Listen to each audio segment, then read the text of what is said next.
It's time for Midwest Conference basketball here on the grounds of Ripon College inside the Wilmore Center, inside the Doc Weisky Gymnasium.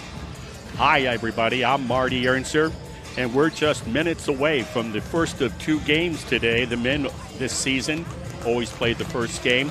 The Redhawks of Ripon College taking on the visitors of the Monmouth, Illinois, the Fighting Scots. And the idea, the fact that they were able to make it up here during and beat that blizzard. Evidently, my boss told me they left on Thursday. Mama didn't raise no fool. Let's give the MVP award to the decision of Monmouth and that bus driver for Monmouth College getting here, because I've also been informed that this is the only Midwest Conference games today on the slate. Beloit at Knox, Illinois College at Lake Forest, and the Rams of Cornell at Lawrence University will be played tomorrow. Grinnell, I did not mention because they played yesterday, non-conference action. They played at noon yesterday, Andrews University, and they didn't disappoint their fans at home in the Darby Gymnasium. They won 166-95. The system appears to be working. Well, Monmouth comes in here today with an overall record of 9-6. They're playing 500 ball at 3-3 in the Midwest Conference. Their last game, they lost Wednesday evening at home to the Rams of Cornell by 9 points. Scots led by 4 at the half, but were outscored by 15 in the second half, with the final score being 63-52. Monmouth started its season losing 5 of its first 8. And then they won 6 straight prior to this loss Wednesday evening 3 nights ago. So they got something going there. They seem to be a program that's going in the right direction. Meanwhile, Ripon, they are 4-11 overall under the first season, the inaugural season of Kenny Finko, the new head coach, by way of UW Lacrosse. And they are 2-4 in conference. Now, 3 nights ago, Ripon came in on the Midwest Conference, and they beat one at Lake Forest, I should say, and did a nice job there. But the game that everybody's talking about in the conference was a week ago today. They pulled the upset of upsets. They beat the highly regarded, highly ranked, top 25 team, Illinois College Blue Boys, in their house. That game, they hit the game winner from the elbow, I believe, with 5 seconds remaining to win by 1 possession. That was a 20-game home win streak that Illinois College had at the time. So they got not only their first conference win, but a major conference win. Followed that up Wednesday or Tuesday evening with a win at Lake Forest. So 2 road wins, going for their hat trick today at home against those Scots of Monmouth. So it looks like 2 evenly matched teams when you look at the numbers anyway, and that's what we got going today. I'm Marty Ernster, and joining me today is behind the camera, it's going to be Patrick, and my boss, Riley, will be running the engineer work. He'll be running all the bells and whistles behind the scenes. And the 3 of us will try to bring you excellent basketball from the Midwest Conference. Like I said, it's a doubleheader, of course. People are familiar with the format. The men will play first, and approximately 30 minutes following, the Lady Redhawks for Ripon College will play their counterpart, the ladies from Monmouth College. We're under a minute away from the playing of the national anthem and the introductions of the respective players. This is a big opportunity for head coach Finko, and that they could put 3 conference wins in a row for their first 3 conference wins, only conference wins, and also they got 10 conference games to go yet. So, you know, with the way the season started out, you're thinking, oh man, I don't know what the Redhawks are gonna. Hey, I'll tell you right now, they seem to have things going their direction. I think we'll know by at the end of today's game, if the Redhawks, in fact, have recaptured that Ripon College swagger that we all are so familiar with. I'll step away now for the singing of the national anthem.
So here we are for the player introductions on the Bob Gillespie Julie Johnson basketball court here inside the Wilmore Center. It's the Fighting Scots of Monmouth College.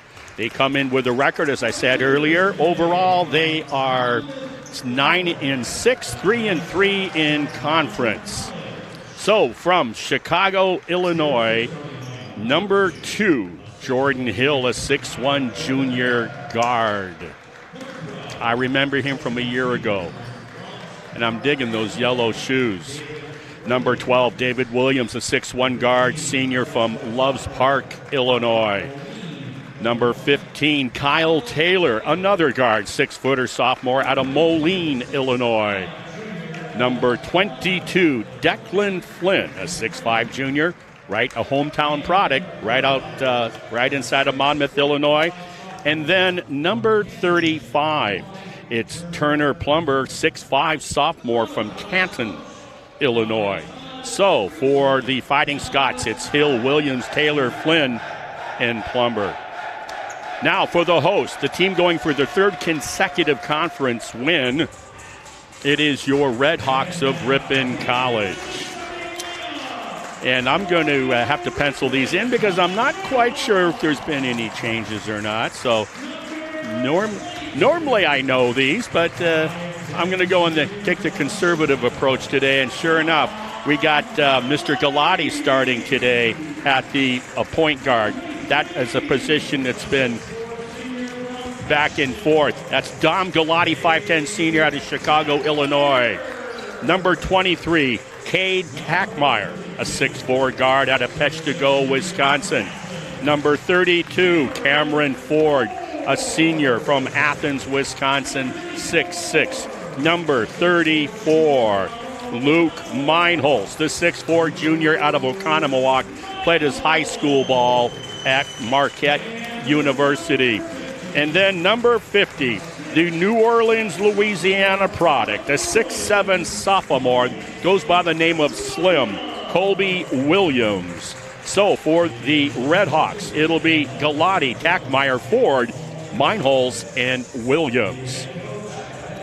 I don't know about you folks, but after snow blowing 3 times during the same snowfall, I am glad to be sitting down with the small of my back pushed directly into the back of the seat. I'm an inch shorter for it as well, I assure you. So it's good to be indoors and away from the white stuff. Yeah, we didn't have it all winter, but Mother Nature sure gave it to us all in one fell swoop, that's for sure. And talking to my engineer here, executive producer, Riley Eisnagel, we both ended up helping out neighbors today. His neighbor was out of town. What great timing by his neighbor. I'm not sure what the final depth was of snow. I think it was around probably 14 inches. And here we go for the center jump. It's won by Ripon and Colby Williams. Point guard Galati will take it into the forecourt over to Meinholz. Of course, it's a man. Nice feed right inside right away, but he overlaid it and missed it. That was Hill for Ripon. Or Ford, I should say. And we'll see here, moving the ball around and Ripon in their man-to-man, of course, and that's Hill with the ball. He's going to feed down to the post to Plumber. Gets help on defense from Hill, but a nice drive. You know, you feed the post and you kick it out, you get a dribble drive and a nice finish there to take the first points of the contest by Monmouth. Trying to set those ball screens one-on-one. That's a nice move, but it didn't roll in for him. It did everything but go in by Cade Tackmeyer.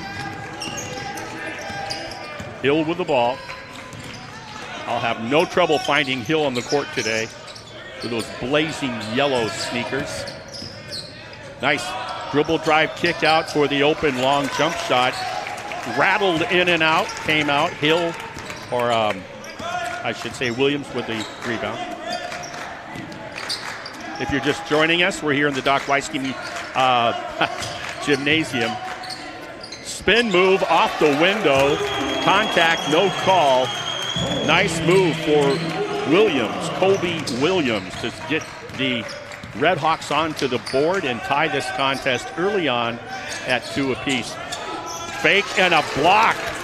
Holy smokes by, oh, he couldn't finish it, but what a block that was by Luke Meinholz for Ripon.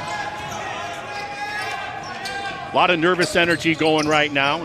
Everybody's fresh, and it always seems to be this way. The defense is usually at its best. That's a nice little dribble relocate to his left. That was served up by Jordan Hill. Smooth customer, I remember him over the last few years. Kobe Williams making space for himself. He overlaid, but his teammate came down with a rebound, but he took it down. Ford did to his waist, and the guard stole it. Meinholz disrupts the dribble drive and recovers on the ball. That's Williams with it. He kicks out to their big, back to Williams on the wing. He'll dribble on top, and he gets it out to Flynn. Flynn makes a cut. They're going to get a foul away from the ball against the offensive team. What it was, folks, and this is one of the more common calls we're seeing, it's a moving screen. That call is the first call of the game. That goes against number 35, Turner Plumber. Still tied at 2s here early on at Ripon College. Looked at a 3, decided against it. Beats the point guard, Galati, who had a nice offensive output against Lake Forest earlier in the week. One of those floating runners, gets his own rebound and comes back, but hits the underneath the rim. It's going to stay here. Deflected off the Monmouth player. I believe that was off of Kyle Taylor.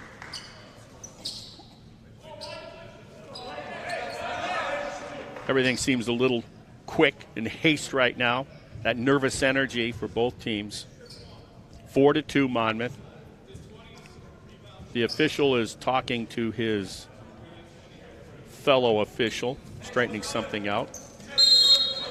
They're good to go. Meinholz with the inbound. Hits Galati for a long 2 baseline jumper, misses it. But look at that offensive rebound by Ford. Kicks it out for an open 3. He's short. That was Tackmeyer. Another whistle. It's going to go against Monmouth. Boy, and if this is against Turner Plumber, that's his second. In 3.5 minutes, you got with 2 fouls, you're starting big. In for him is Max Mehring, 6'7" sophomore, Port Byron, Illinois.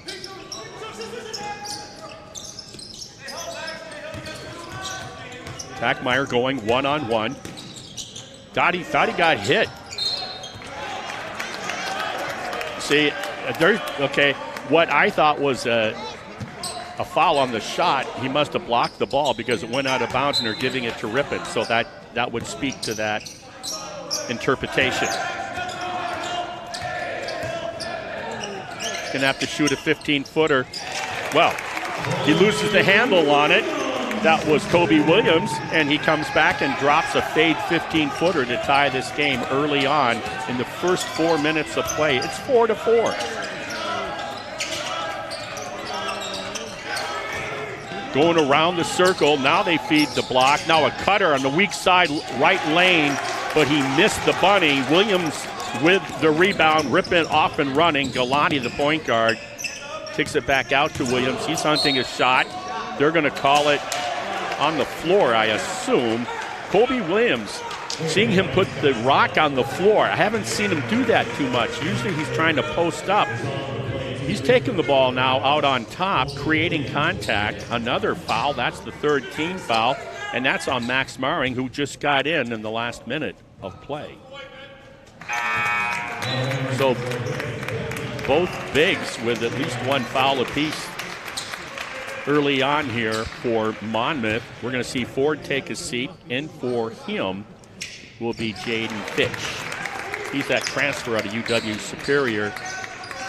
Free throws were good by Williams. Take a 6-4 lead for the Redhawks. This is the first of 2 contests today. The ladies' game will follow a half hour after. Nice hand by Luke Meinholz. He knocked it off the leg. How are they going to call it? Because he did knock. Yeah, Luke is telling the ref, and I saw he knocked it off the leg of the ref, but they're going to keep it here. Meinholz is still pointing. Okay. Meinholz, his calling card has always been hustle, defense, tips, steals.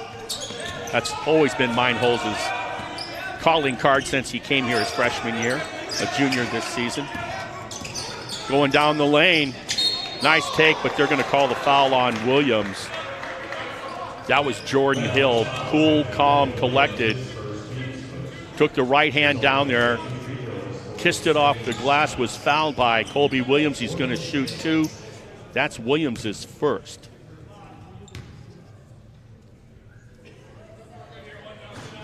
And he sneaks that one in.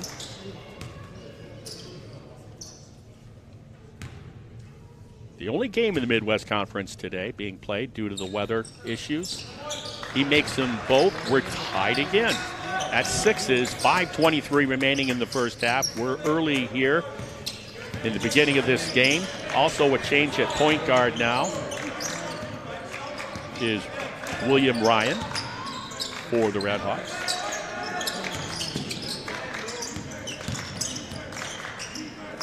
There's a 3 by Meinholz. Doesn't take a great deal of those.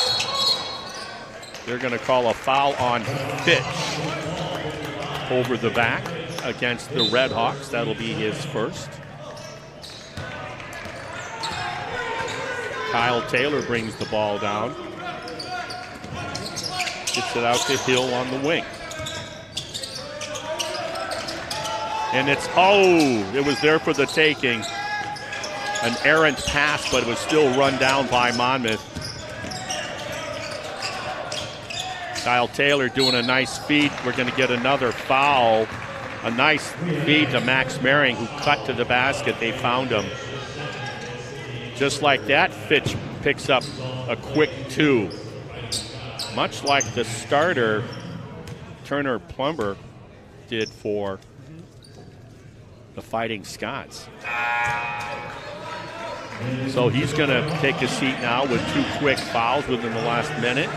And for him, for the first time today, Connor Spielvogel, a senior out of Sheboygan Falls. His MO is shooting from downtown. That free throw was missed. We'll stay at 6s.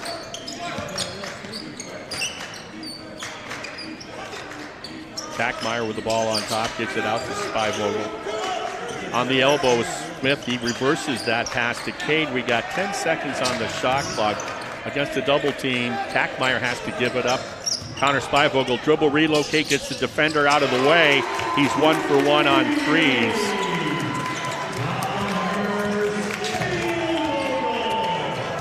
That makes it 9-6, Ripon. Looking for those cutters coming down the lane. They like to feed that lane. There's a dribble drive, help from. That was nice help defense on the reach by William Ryan. Going out will be Cade Tackmeyer. His first rest in for him will be Clark Cunningham, 6'1" senior, out of Cary, Illinois. So Monmouth will shoot the deep 3 from the wing off that inbounds, and it's good. Count it.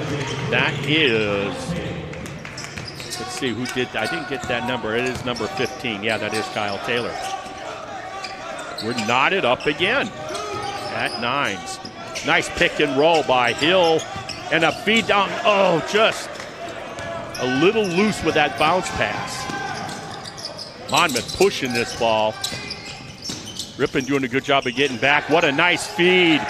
Wow, they got the Ripon defense with a pump fake in the air and then help the helper with that pass on a nice little finish by Monmouth to go up 11-9. Little trickery there by Luke Meinholz on the spin move. Once again, you get the defender flying by you. Nothing like wanting to swat that shot for the block and use that to your advantage if the offensive player. We're tied again at 11. Another 3 from the corner. Taylor, he misses.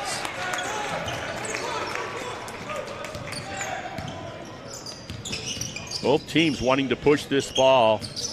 Shows 3. William Ryan, but he missed it, and then they missed it. The board, missed shot. brought down by Jason Huber.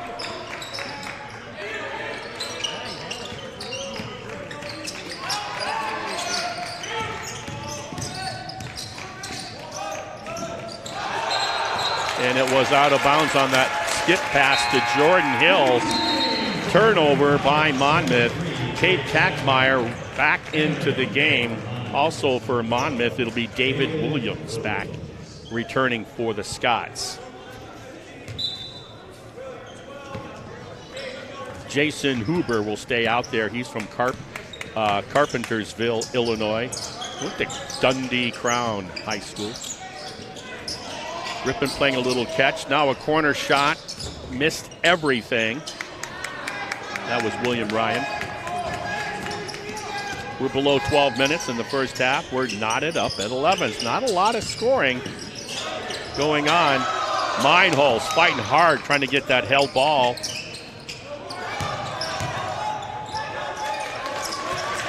Good defense by Ripon.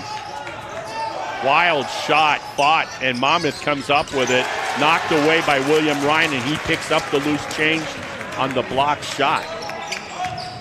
Refs are letting them play.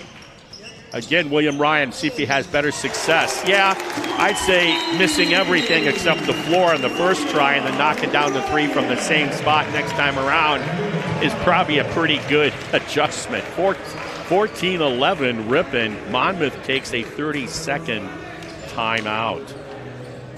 So I said earlier that all the other games were canceled today. Beloit at Knox, which really would have been the good game of the conference. When you see 4-3 Beloit at 3-2 Knox, would have been an interesting matchup. They'll play that tomorrow. So will Illinois College at Lake Forest and Cornell at Lawrence. Those three games being scheduled for tomorrow due to the snowstorm.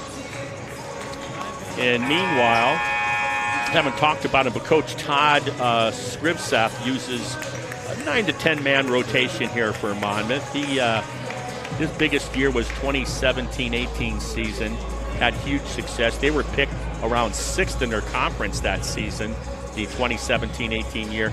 Not only did they win the regular season, they also won the postseason tournament season, qualified for the NCAA tournament, which they hadn't done since 1990. And so they had some really nice stuff. They had an All-American player, also Will Carius. I remember that dude with the beard.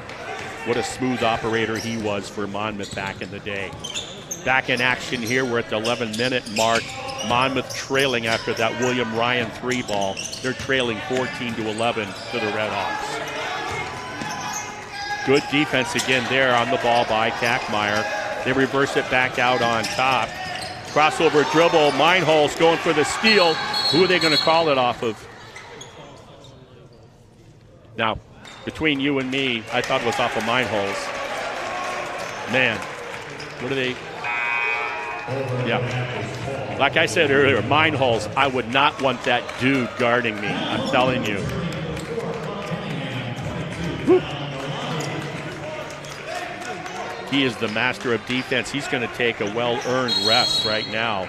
Spivogel will inbound to Galati for the Redhawks. They're up 3. Watch that push-off if you're Cunningham. Don't want to get called for the cheap offensive foul. Spivogel back to Galati, back to Spivogel. Corner 3-ball in and out. Rebound goes to Flynn for Monmouth. He gets it to Jordan, who brings it down into the forecourt.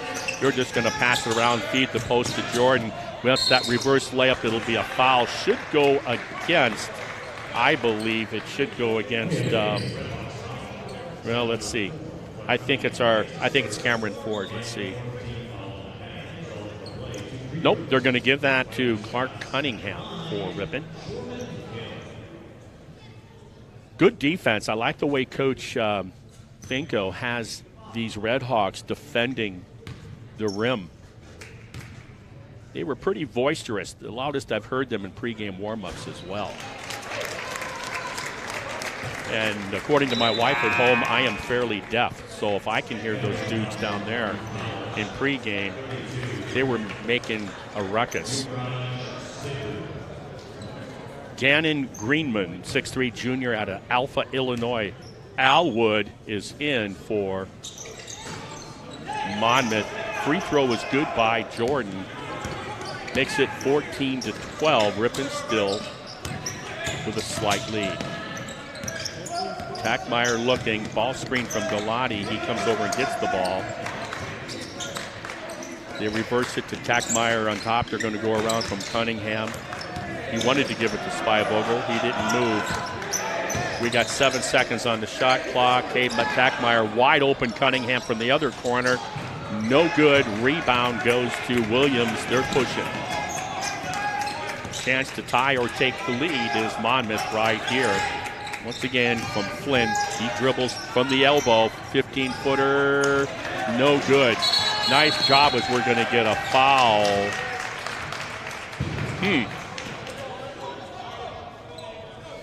Wow. Ripon got the rebound.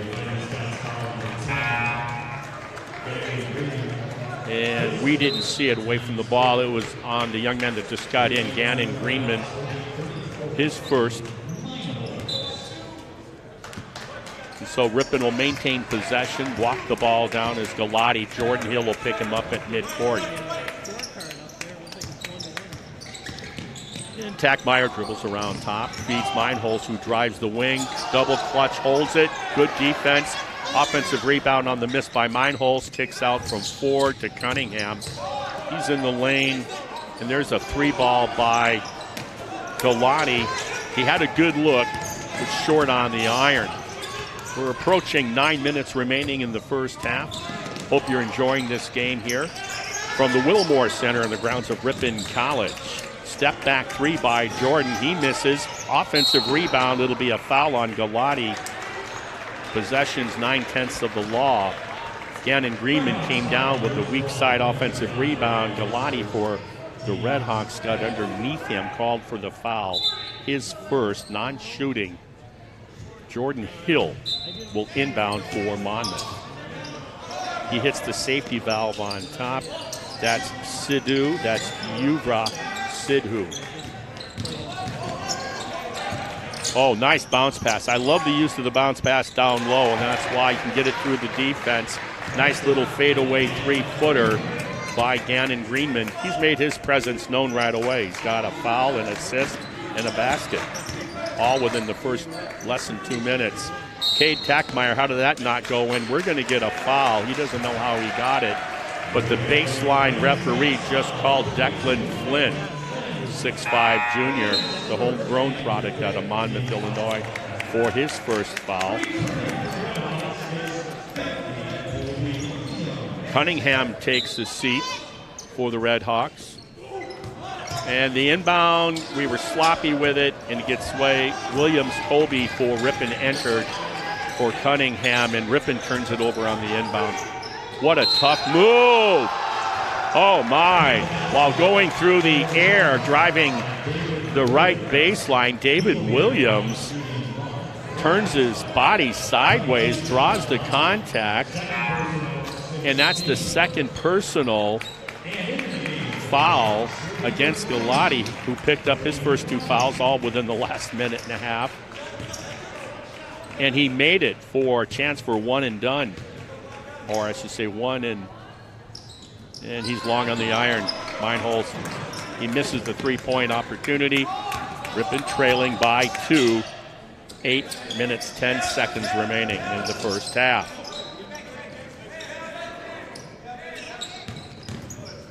Oh, they're going to call it travel.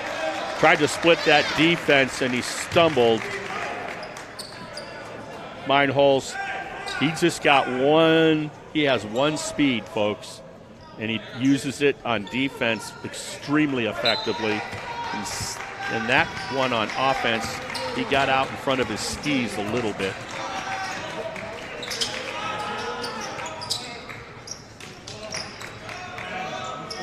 Oh, there's a steal. Great by, William Ryan. Can he get it? He does. Ow. And then he saves it underneath with a lob, but the defense gets back. Ford has to dribble out from the pressure, but what a nice theft by William Ryan. He has the ball now. Step back, 18-footer, knocks it down. How many times do you see a defensive play and then that same athlete oftentimes offensively makes a contribution? Tie ball game, 7:20 remaining in the first half. Monmouth with the ball, driving left lane line. I thought he stuttered. No travel call. Counted on the long two. That is by number 32, Yuvra Sidhu. And we get a stoppage of the clock here by the officials. I'm not sure what it was for. But Ripon's down after tying the game. They're down by 2 again. How many times has this game been tied? And lead changes. Ford takes a breather. So Cade Tackmeyer, William Ryan, Meinhold, Spivogel back in for Ripon, and Colby Williams. Slim also out there for Ripon. Sloppy pass there. Results in Jordan Hill on the turnover. He got his chest in front of a Monmouth coach upset. There was no call, no foul on Ripon on that.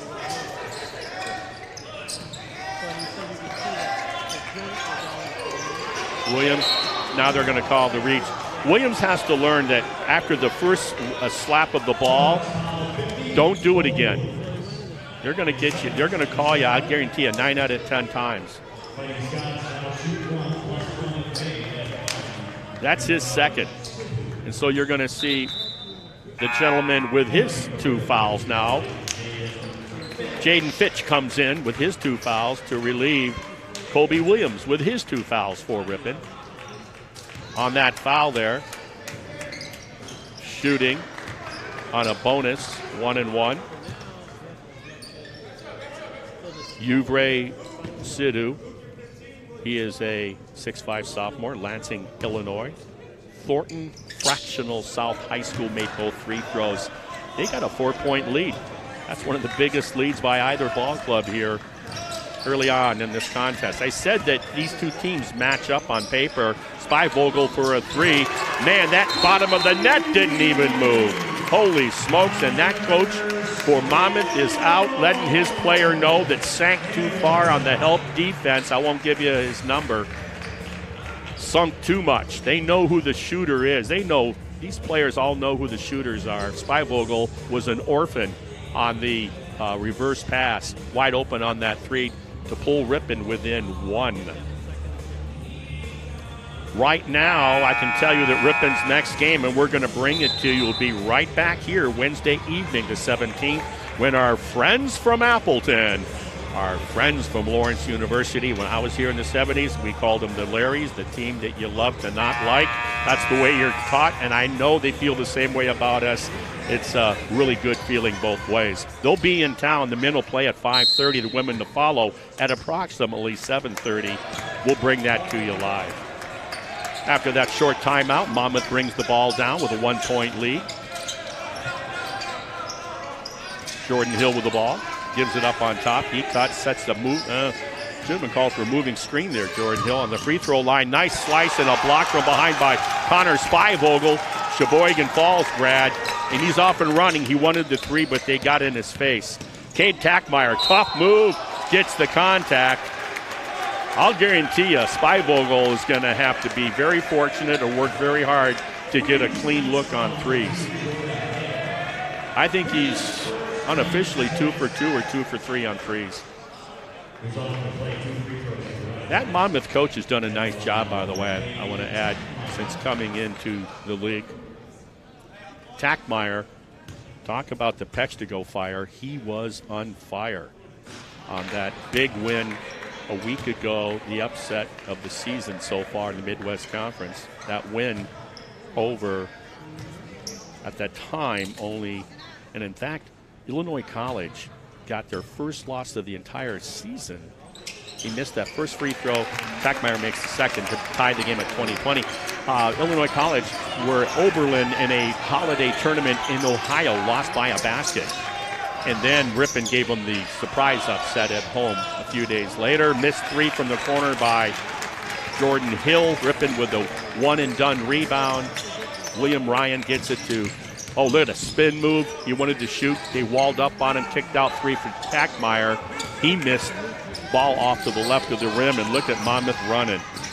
And what a going to the floor. We're going to get a held ball. Possession arrow is, I'm looking for the arrow. There it is. I didn't see. There was no arrow for I-13. Oh, my. It's in favor of the Redhawks. Yeah.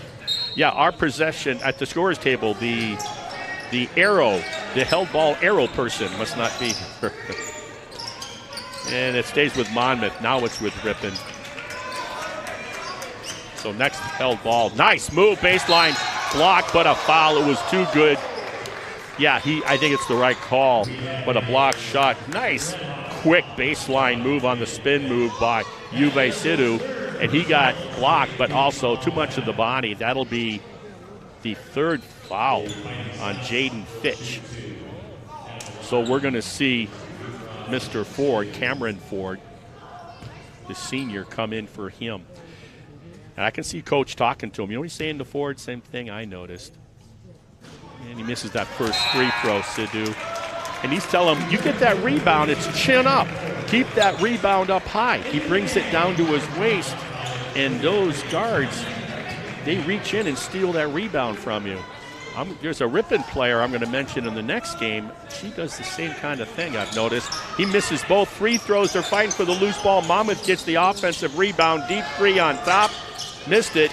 And who just got into the game, that was Ford. He gets the rebound. No harm. Next score will have the lead in this game. Whoa. Another turnover on the pass. It just wasn't a good pass by the guard. Playing that high-low game and couldn't snatch that ball. Jordan Hill, double clutches. They're going to say it was out of bounds before Meinholz knocked it off the Monmouth player. It'll stay there with the Fighting Scots. Sidhu will take a seat. In for him will be the Max Maring, that 6'7" sophomore. Shot clock is at 13 for Monmouth. Boy, they have really moved the ball nice in their half-court offense. Nice wall up by Ford. Caused a bad shot. Rebound, Ripon. William Ryan pushes it to Tackmeyer. Good ball fake there. Got him in the air. William Ryan thinking about it. They're going to call that left jab step too quick before the ball went to the floor. What that means is a travel. The anxiousness of the game, sometimes unforced turnovers.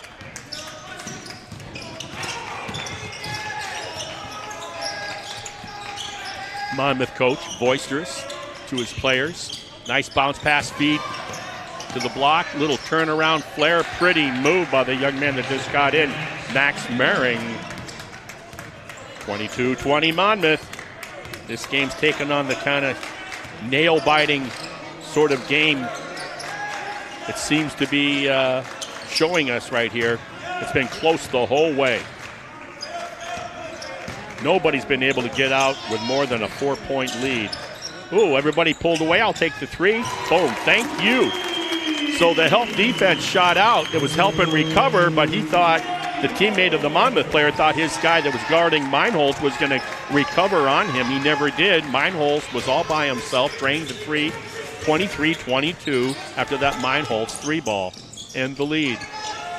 Baseline jumper, short. Spivogel with the rebound. Tackmeyer wants to drive. He'll take the three now. Same spot. They're on Christmas break. There are some students that are back in the student section. That's kind of nice. Maybe a lot of them that live in the general area of Ripon, Wisconsin. 4-point lead now. Ties the biggest lead Ripon's had. Monmouth with a 4-point lead about 3 minutes ago. Nice defense. 3 white jerseys on a held ball that'll go to the Redhawks. He just entered the Bermuda Triangle. I'm telling you, you dribble drive that lane, and you pick the ball up not knowing what you're going to do next. Not a place to be. 3 white jerseys. Yeah, my boss says the Doc Weisky Triangle.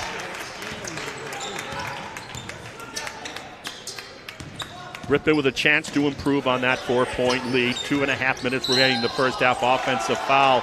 Too much of the back shoulder blade. Aided with a little bit of some acting, but definitely the right thing to do to get the attention of the ref right in front of that baseline black and white striped individual. Offensive foul against Meinholz, his first. The way he plays to only pick up your first foul now, what an aggressive, intelligent player Meinholz is. Jordan Hill trying to operate, but he loses it. Meinholz picks it up. No advantage, kicks it. Spivogel, he wanted the three. Meinholz, nice block. Jordan Hill getting back on D. Blindsided Meinholz. Cunningham going one-on-one. We got 15 on the shot clock approaching anyway right now.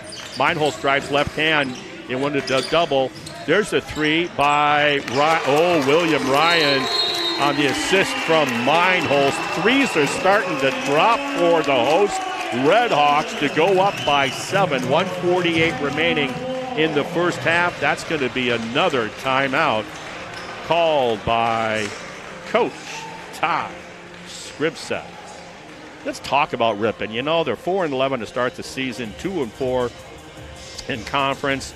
You know, they lost their opening game, non-conference, in overtime to St. Norbert's. Well, guess what? St. Norbert's, they're 11-3 on the year, 6-1 in conference. Then what did they do? They beat Carthage. They're ranked number 18 at the time in the country. They're 10-4, 4-1, only one conference loss, and they're very competitive conference. Then they beat Lakeland, 87-79. Well, the thing about that is Lakeland was averaging over 90 points per contest. They held them to 79 points. And then they beat Illinois College, talked about that earlier, and to give them their only conference loss. Illinois College, 13-2 overall. So think about that. And, of course, I talked about it. They beat Lake Forest. And, hey, they were trailing Lake Forest by 7 at the half. Ripon came out in the second half Wednesday evening down there in Lake Forest, Illinois, and outscored them in the second half by 25 points. So they got it going right now. Now they got the home cooking, but they got their hands full with this Monmouth bunch. So here we are, the Wilmore Center inside the Doc Weisky Gymnasium on the Bob Gillespie Julie Johnson court. And Ripon on their first real, what am I looking for? A game of runs. They're on their first run now to go up by 7. The biggest lead by either ball club here. Monmouth with the ball. Hill with the ball. Feeds that baseline up and under. Nice take. It just didn't fall. I like the move by number 40. That's a nice player, Max Maring. Tackmeyer. Oh, you got to be patient. Yeah, he says, my bad.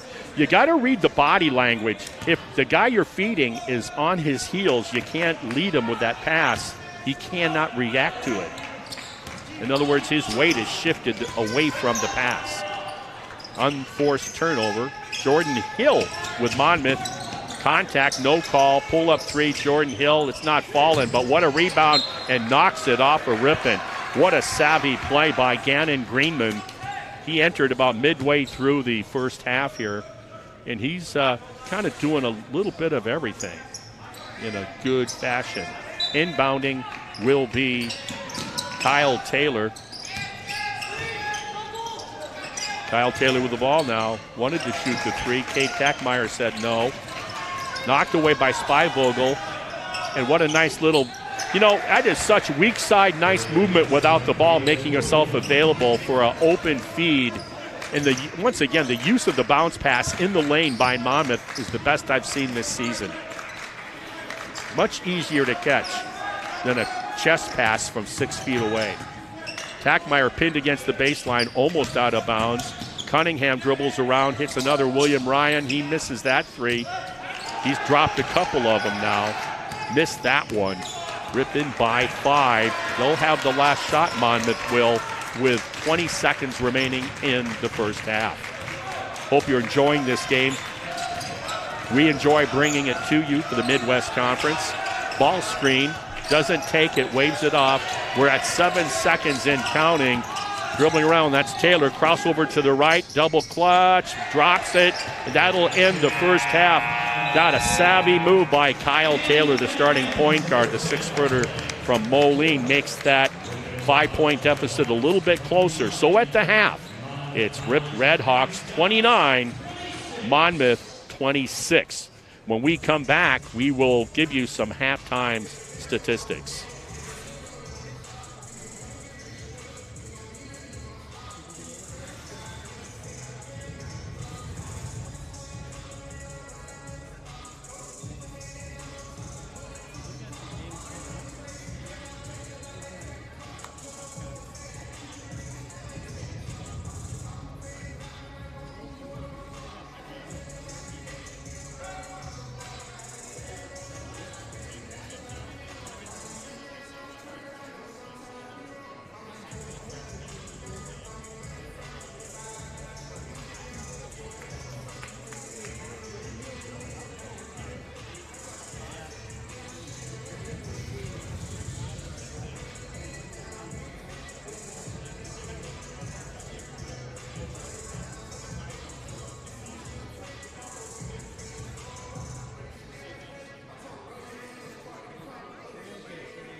It's halftime here in the Doc Weisky Gymnasium at Ripon College between the host men's Ripon College Redhawks, led by head coach Kenny Finko.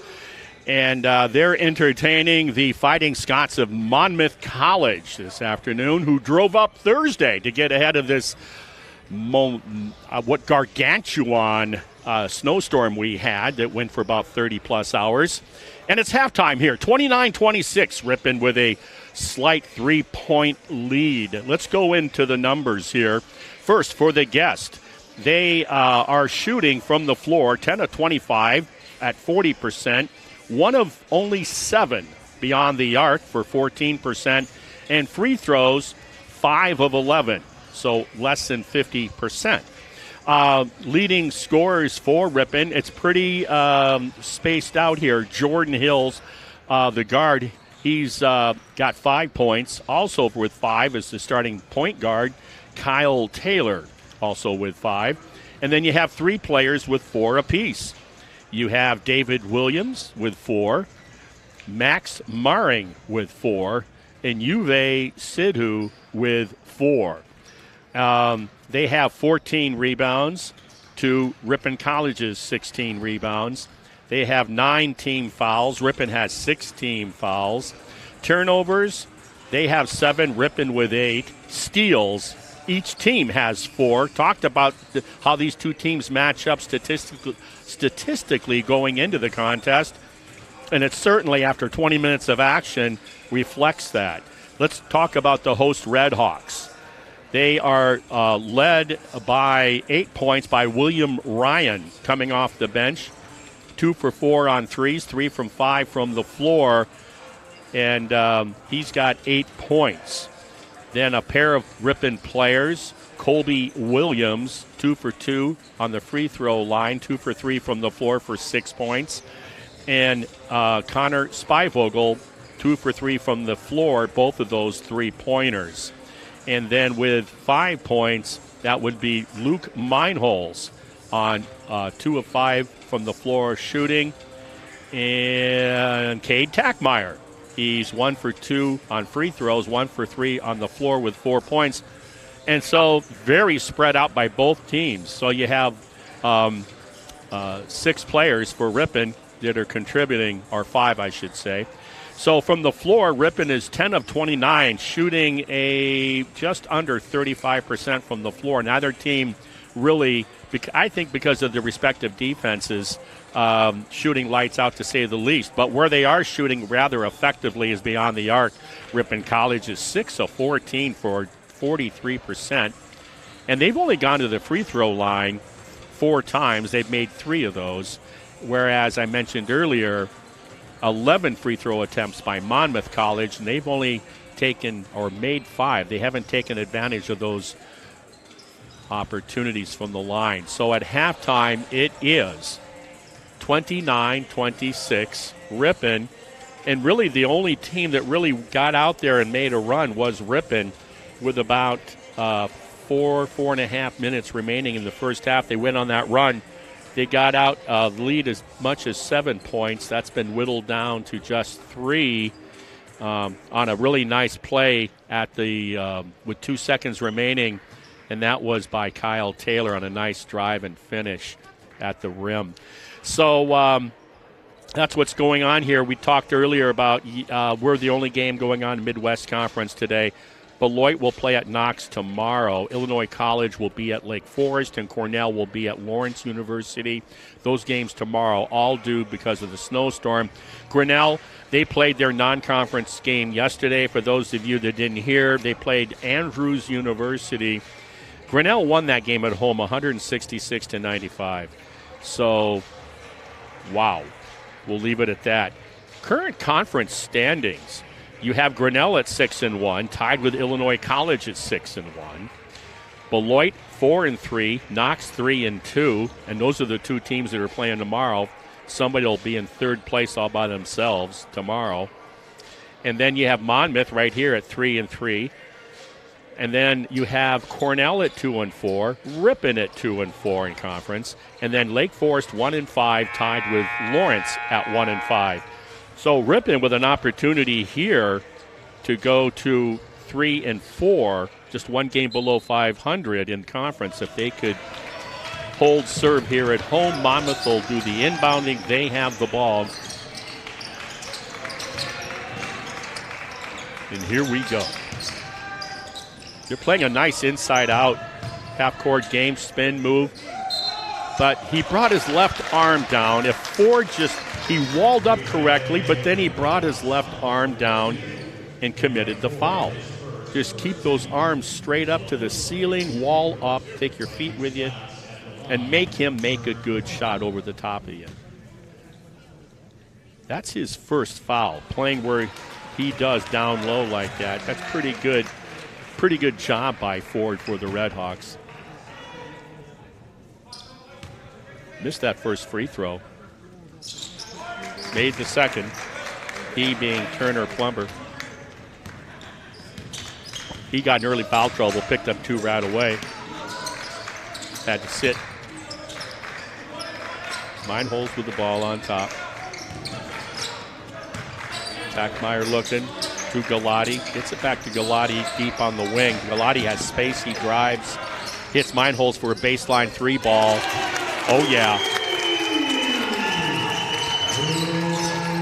5-point lead now after that 3 ball by Luke. Meinholz, 3 of their own from the top. Long. Everybody thought the other guy was going to get it. Ripon almost messed up on that defensive rebound, but they got it. Galati didn't get the call, thought the ball was kicked. Looking for sympathy, not going to get that from the official. Ripon got fortunate there. I love the animation of Coach Kenny Finko letting everybody know, get back on defense on that turnover. Offensive rebound on the spin move, missed by Tackmeyer. He misses. Monmouth with the rebound, and they are pushing. You know that's going to go to Jordan Hill. He doesn't disappoint his teammates. He finishes at the rim once again to pull it within 3. Ripon with the lead.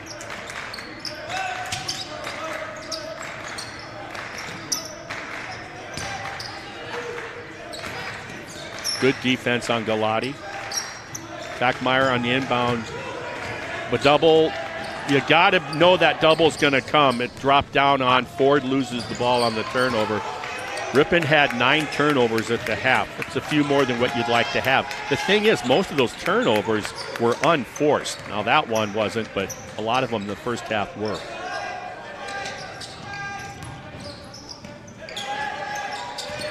Trying to guard Jordan Hill on the blow-by, and he missed it all. Tackmeyer bothered that shot, but an offensive rebound. Galati tries to guard him, going down Taylor left hand.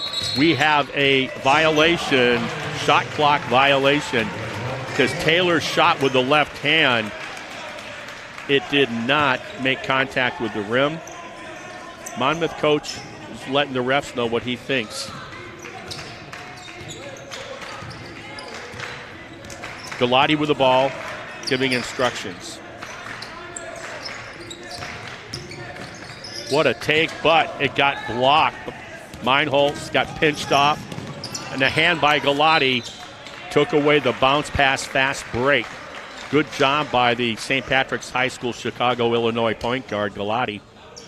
I should say Dom. He's got a younger brother on the squad as well.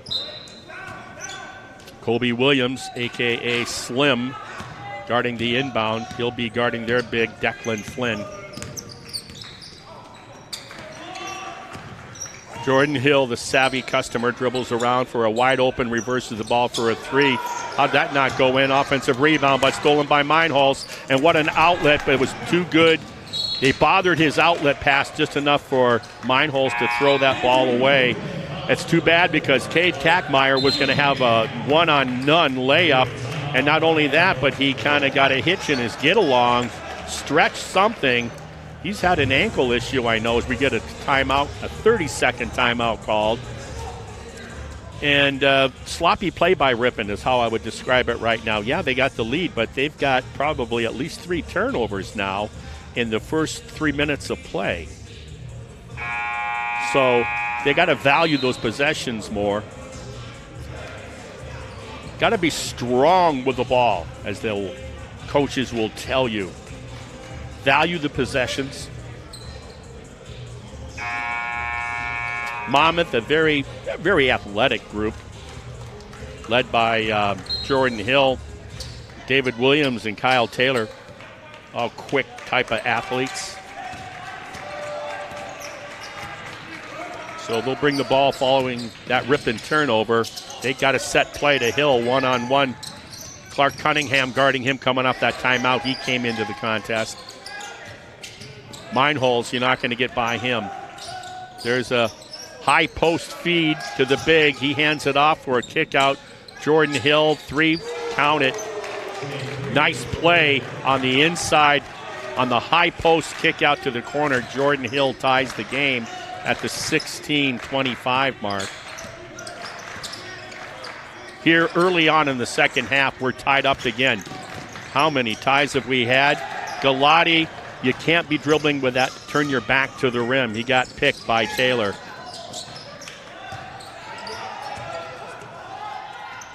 Nice finish at the rim. Little baby jump hook, Turner Plumber, to take a 2-point lead by Monmouth. Be quick, but don't be in a hurry if you're Ripon. Wide open 3. Williams drives the left lane line, got bumped, no call. Count it, though. Nice finish. Good job of keeping his eyes on the rim all the way through the shot, through the contact. We're tied again. I mentioned halfway through that first half, we're going to get a foul call on Galati. That'll be his 3rd. And we'll see Ryan Williams. They tried to get him in before that whistle. Unfortunately, he picked up his 3rd before William Ryan came in. Connor Spivogel also for the Red Hawks will enter. Galati will take a seat. I'm not sure who Spivogel will come in for. I'm going to guess maybe Ford. It will be Ford. Ford and Galati are out for the Red Hawks. Ryan and Spivogel are in. They join Cunningham, Williams, and Meinholz for Ripon. First free throw, I should say, is good. That was by David Williams for Monmouth to take a 1-point lead by the visitors. Cunningham trying to shake his defender, Williams, but he can't. Gets it out on top to Spivogel. That's just not a good pass. Hit him in the below the waist and the side of the hip. Nice offense, picking up that turnover by Ripon and driving to the left side of the lane. You got to slow things down. Ripon's passing is suspect right now, I'll tell you, in that half-court offense. We'll dribble around. 3-point deficit by Ripon. They had a 3-point lead to start the second half. 6-point swing here. Williams driving one-on-one, switches from his right hand to his left hand off the glass to pull within 1. Williams' offensive output, I should say, I have not seen it like this season. I've seen his numbers getting better offensively, but now I'm witnessing it. Jordan Hill comes around, Euro step, got his own shot blocked a second time, gets his own rebound again, kicks it out from the corner, wide open. That's Flynn. Count it. 4-point lead at the 14-minute mark. Ripon trailing. William Ryan with the ball to Cunningham on the wing. He dribbles out on top. Let's see what Ripon wants to do here. Meinholz drives, gets stripped. Smart strip, another turnover in the half-court offense by Ripon. And that was short. Boy, that would have brought the Monmouth fans to their feet. Yeah, I was going to say all 2 of them. But remember, it's understandable why there's not a big fan base for Monmouth here today. That storm wasn't going to let you travel. We're going to get a timeout. Ripon needs a timeout. Way too many turnovers here in the first 6 minutes of action, 6.5 minutes of second half action. It's 40-36 Monmouth. Ripon had a 3-point lead at the half. Towards the end of the first half, they had a 7-point lead, and now they find themselves trailing by 4 to Monmouth. This is shaping up like a game that could be very close within the, at the last minute of the contest and regulation. The thing that I've talked about a little bit here down the stretch early on, I should say not down the stretch, but in the second half early on, the turnovers by Ripon. They had 9 at the half. I'll bet you they have at least 5 now in the first less than 7 minutes, 6.5 minutes of action. You just can't do that. Not only is it a lost opportunity to score, every turnover, the visitors have an opportunity to score. So, turnovers and bad shots are sometimes like turnovers. Ripon has to tighten that up and take care of that ball, because this Monmouth team that's 3-3 in conference seem to be playing better than a 500 ball club right now. I mentioned when we came on the air, they had a 6-game win streak before they lost to Cornell earlier in the week. So they've had their moments here where they got things going. They're very, very much, their chemistry, half-court chemistry of Monmouth is what kind of impresses me. Tackmeyer, open 3, looking good. He was the hero against Illinois College. Also, the Peshtigo kid from the Peshtigo Fire, he was on fire against Lake Forest also Wednesday night to give them their second back-to-back victories.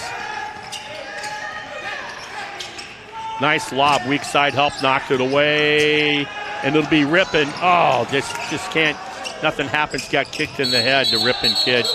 That's Meinholz going to the floor and then trying to throw it out to the teammate.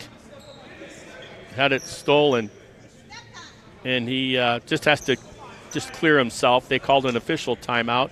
You don't know the seriousness of the injury, so it'll be, see what they do with the shot clock. It shows 6 seconds, but with the official timeout, Meinholz will leave. Were they going to give, yeah, they'll give him 10 seconds because of that. Ripon almost with a steal there, couldn't quite do it. Cunningham on Taylor, too tight on Cunningham. Cunningham does a nice job, I should say Taylor does a nice job of getting around that corner, getting the edge on his defender, creating contact. Foul goes on Cunningham for Ripon, his second. Non-shooting. Taylor inbounds for the Fighting Scots.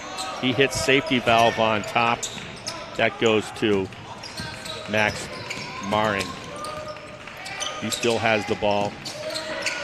Back out to Huber, who just got in the game off the timeout. A steal by William Ryan. He's all by himself. What a nice theft that was. He's been reading that manual from Meinholz on the art of thievery. Nice job, because look who's in front now. 41-40 Ripon.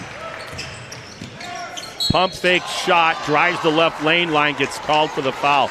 Monmouth did it in the first half, and they continued to do it here, drawing contact with dribble drive and getting to the free throw line. The thing they didn't do in the first half, they were only 5 of 9.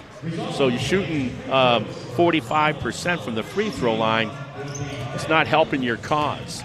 So Ripon with a 1-point lead, Monmouth trying to tie. How many ties have we had here? Because it is again. I'm dressed down today. No tie, speaking of which. I call it my casual Blizzard Day look.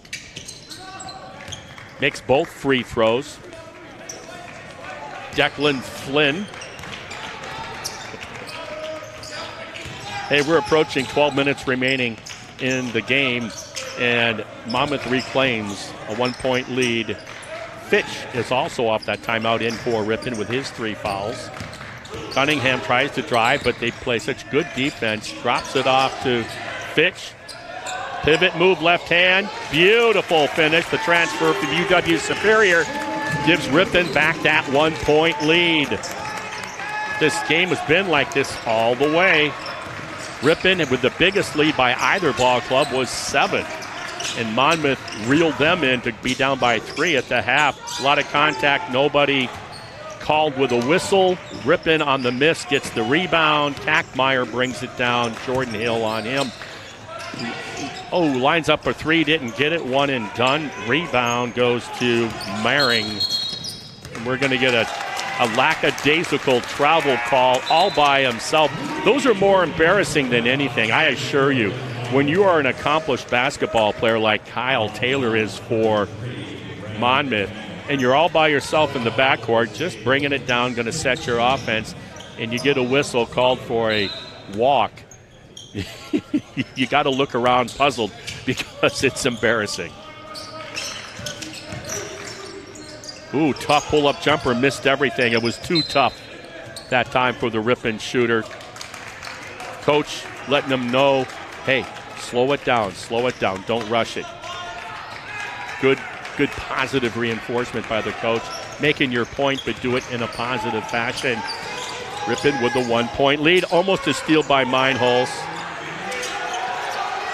Oh, what denial by Cunningham, too. What pressure by Ripon. Oh, well, you got the referee. Let's see, what's the call? And a technical on Ripon. What happened here, you got the Monmouth coach in the ear of that referee. Now he's still in the other refs. Now the other refs here. And what happened was they were looking for a 5-second call, no call, and then they got called for a foul. I don't know what the foul was on William Ryan. And then a technical was called, I think, on William Ryan. Must have said something, but I'm not sure if it was him, so I shouldn't say that. But I didn't see a foul, is what I'm saying. In the context of the way this game is being called, I wasn't seeing the foul. I think that was, to be honest with you, I think that was a little good coaching job by Monmouth. Technical is shot. It is made. David Williams to tie the game. Once again, a lead change with that technical and possession, folks. You got to keep your mouth shut if that's what it was. I'm sure it was, whoever said it. Man, that's a chance for 5 points if they drain a three here. That's huge in a tight contest. Got to be disciplined. Cunningham on the ball. Fitch, he's guarding Mehring. William Ryan on Herber. Oh, that must have been blocked. That'll stay. He was out of bounds. What happened was the Monmouth player knocked it off the back of Meinholz, but the right foot of the Monmouth player went out of bounds before he was able to make that deflecting pass. Now, for the first time, Monmouth will show soft defensive backcourt pressure. The new Trier grad, William Ryan, brings it up, gives it to Tackmeyer. He got it knocked away by Williams. Got to come to the ball. Monmouth seems to be picking up their perimeter defensive pressure. Now we're going to get a call. I think the officials are thinking, you know what? This is getting a little testy here, and I think we're going to make sure we maintain control. They're going to call a hold on the defensive player for Monmouth on the block. That'll be the second foul called on Max Mehring for Monmouth. Inbound to Kobe Williams. He goes up with the right hand. He wants to go up. What are they going to call? They're going to call the reach. Like I said, that hasn't been called pretty much for the whole game, and now they're going to tighten it up. They don't want to lose control of this game. Jordan Hill re-enters along with Turner Plumber for Monmouth. And taking a rest here, Kyle Taylor. And I believe Declan Flynn take a seat. Nope, that's Max Mehring out for Monmouth. William Ryan, ball on top, drives left, good defense. Spin move, Cunningham couldn't get it to fall. Cunningham, nice drive, just didn't finish. 1 point lead by Monmouth. They're trying to improve on that. Pull up long two, count it. Nobody picked him up, uncontested. He delivered. Nice job on the jump shot by McNally, Brennan McNally out of Paw Paw, Illinois, Indian Creek High School. There's Cunningham with a three. He misses, one and done. Don't settle if you're Ripon. You're now down by one possession, 3 points. You got 9 minutes left in the game. Don't start settling. Get a rhythm in your offense if you can. Give credit to Monmouth. Their half-court defense intensity has picked up here in the last couple of minutes. Almost loses the ball. Fitch guarding it. They kick out. 3 seconds. Long arms. Has to force a bad shot. And he stepped out of bounds. Nice defense by Ripon. William Ryan hits the floor. I tell you, everybody for Ripon. Stay quiet. Fitch comes out. It's Tackmeyer, William Ryan, Cunningham, Meinholz, and Williams for the Redhawks. They're down by 3. Deep 3 by Tackmeyer. No good. They're settling right now. They're not hot on those threes. Meinholz hit the first 3 to start the second half. I don't believe they've hit one since. Right now, a 5 or 6 point lead by Monmouth would be big. Bump from behind, no call. Overlaid it. Williams overlaid it with that defensive pressure. Ryan William with the ball. William Ryan. Williams drives left hand. He's so crafty. It's like when he makes that move, he gets into the paint and then he explodes to the rim. I don't care if it's a triple team, he gets above him. Nice finish to make it a 1 point deficit for the Redhawks. Spivogel Galati will re-enter for Ripon on the next dead ball. Nice drop off. Dribble jump stop. Swatted by Williams. Shot was no good. Whistle. And it was on Williams on that swatted effort. That's his third. 7:38 remaining. A very spirited game here, folks. 46-45, the visitors. Nobody has been able to pull away from either team. That first one is made good by Jason Huber. So like I said, Galati and Spivogel entered for Ripon. I believe for Declan Flynn, I believe, re-entered, the Monmouth High School grad, or United High School. 48-45, Ripon down by 3 after making both of those free throws by Williams for Monmouth. Ripon now, I think they're trying to move the ball a little bit here. Now they reverse it, feed Williams one-on-one. He'll go when it's one-on-one. He kicks it out for a 3. Pump fake, step back 3, Meinholz corner. Missed everything.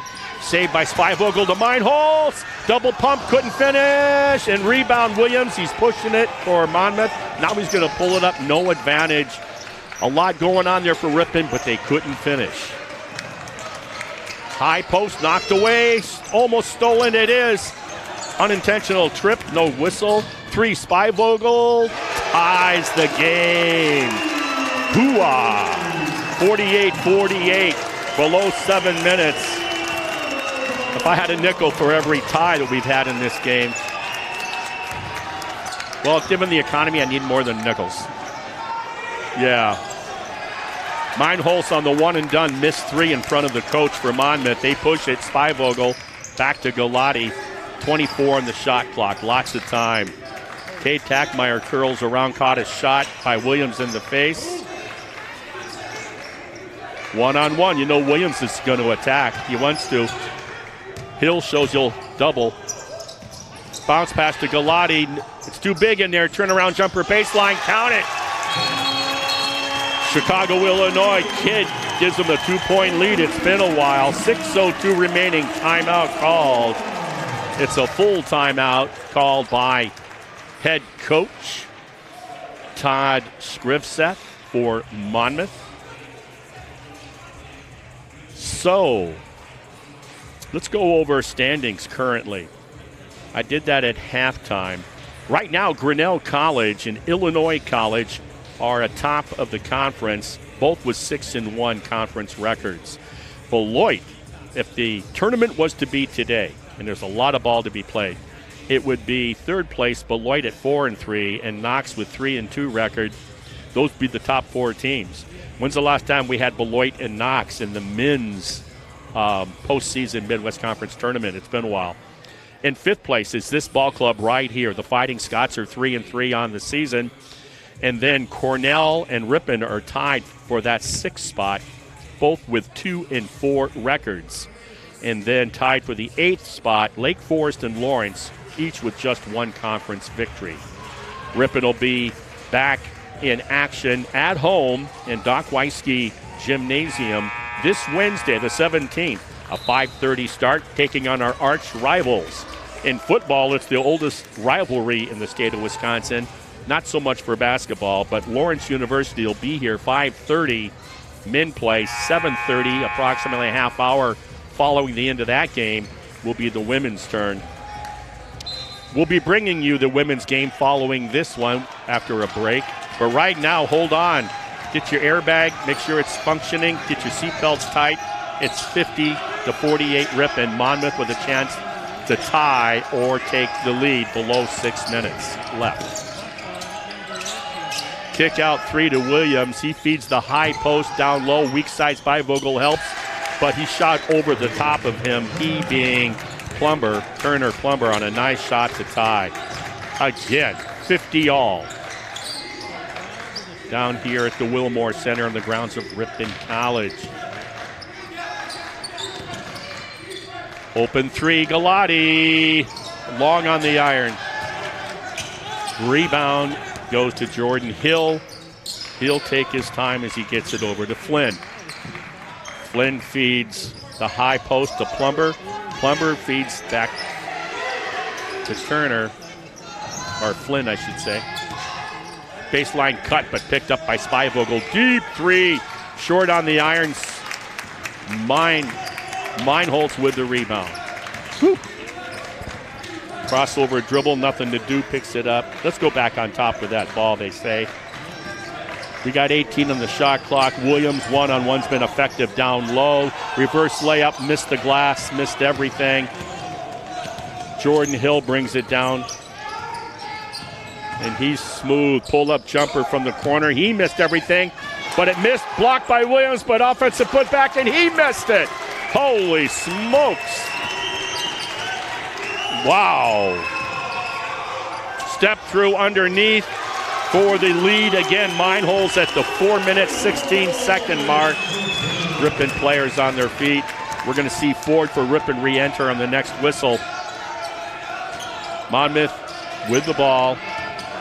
18 on the shot clock. Good defense cutting off the lane. Reach from Meinholz.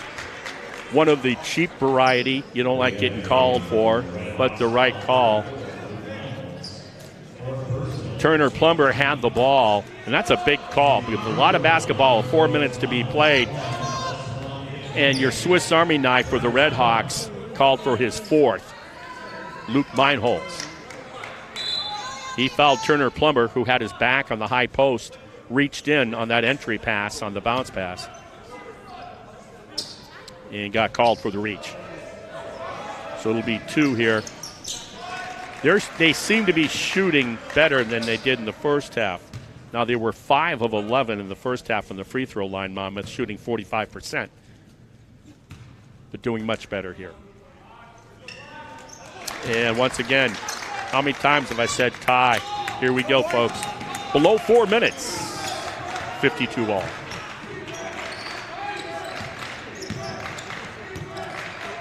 These two teams statistically evenly matched, and that's the way it's being played out on the court.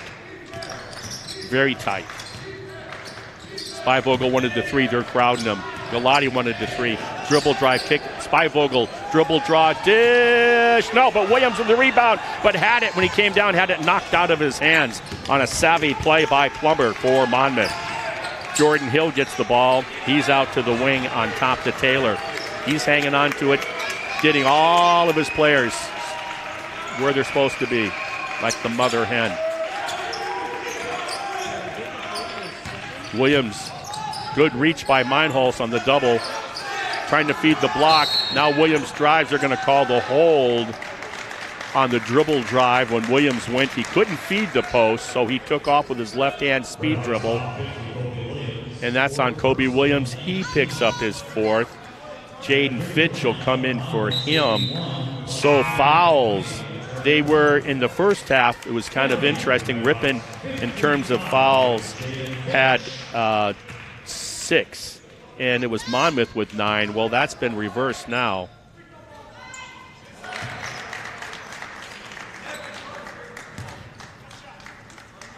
Ripon only had 6 fouls in the first half. They mostly were shooting fouls. It's a big difference. First free throw is good. Second is solid also by Turner Plumber. He's just a sophomore out of Canton, Illinois, the 6'5" kid. We'll get a timeout called by Ripon. It'll be a full exactly 3 minutes left. Or as Lynn Krause, the public announcer down there on the court, my play-by-play guy during high school games, so adequately would put, would he actually say 180 seconds?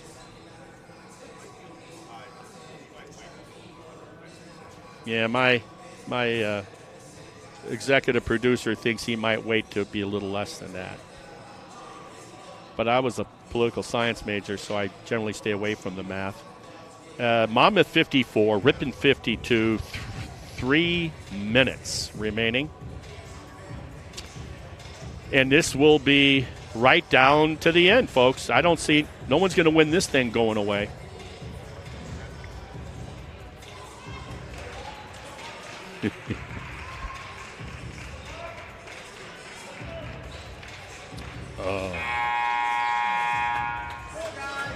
Here we go. We're down the final stretch. Tackmeyer, Meinholz, Galati, inbounding Spivogel, and joining him will be Jaden Fitch with his 4 fouls.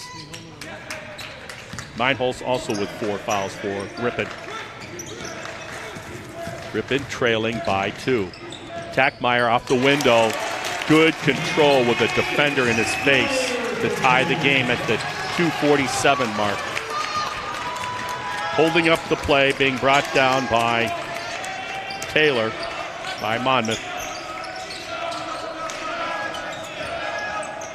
Jordan Hill on top. Nice cutters, good spacing. Oh, no. They're going to call Meinholz for his 5th. Is it on Meinholz? I would think. Let's see. Who are they calling it on? Let's see. What? I'm not seeing. Oh, there was. I guess there wasn't a foul. It was off for Ripon. Okay. Sure looked like a foul call. Okay, good for Ripon. And they inbound. Shot clock set at 20 seconds. They drive. They're going to call the trip. Now Meinholz picks up his 5th foul on the dribble drive. You know, the reason why I don't like those calls, it's like he's not going to call a foul. And all of a sudden you notice the dribble drive guy stumbles, and, well, he must have been tripped, and so you blow the foul. So you're not really seeing the foul. You're seeing a reaction of the player with the ball, and then you make the assumption that he was fouled by the defender. Maybe he was, maybe he wasn't. But that's the way it goes. To lose your one, not your best all-around player is tough. And Monmouth making a living at the free throw line, let me tell you, in the second half.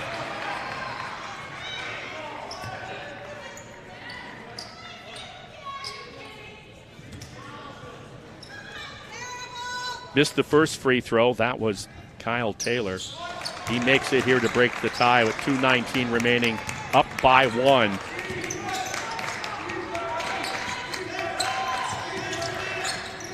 Spivogel, catch, shoot, 3, count it. Wow, did he want that? Deep 3. Woo! He got a little rub on the weak side, came around, had separation. Nice pass hit him in the hands. And it did not take long to reclaim the lead after that made free throw by Kyle Taylor by Monmouth. just a matter of seconds on that curl around from the weak side. He must have picked up a back screen, and he caught before they could close on him, and he delivered a deep three to reclaim the lead. 1 minute, 56 seconds remaining. Ripon by 2. I'm Marty Ernser. Patrick. Riley to my left. They never let me get near the equipment. That stuff costs money, folks. Yeah, I guess I am literally kind of close to it. It's a small town. Everything's close.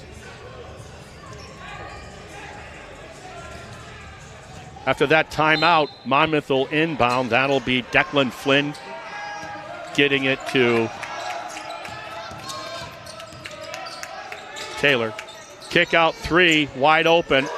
They do one of their own to reclaim the lead. Beautiful setting the table for Declan Flynn on a set play coming off the timeout. 58-57, 100 and not quite, a little over 100 seconds remaining. There's Cade Tackmeyer. 15 on the shot clock, has to kick out. Back to Tackmeyer. He goes one-on-one. Feeds Williams. A beautiful play from Tackmeyer to Kobe Williams. Left hand off the front of the rim to reclaim the lead. 1 minute remaining. 1:12 in the game. Woo! Nice way to stay down if you're Ripon. You got to keep your eyes on 22, of course. Spivogel, the 2 3-point snipers on each club guarding one another. Jordan Hill drives the lane. Block! Tackmeyer. Jordan Hill's going, come on, my head, I got hit. Come on, what's going on? Gonna need good officiating down the stretch here. For the most part, they've done a good job. Very consistent. 59-58, 53.6 seconds. Inbounds knocked away. They'll stay with Monmouth. There's too much complaining here, to be honest with you. Play the game. A lot of times refs won't put up with this. Here we go. Play defense with your feet. Coach Finko for Ripon. Yeah, good point. 3 seconds on that shot clock. And they get it off on the inbounds. Spivogel with the rebound. They're going to call a foul. Oh, I thought it was over the back of Spivogel on Monmouth. They're calling it against Ripon.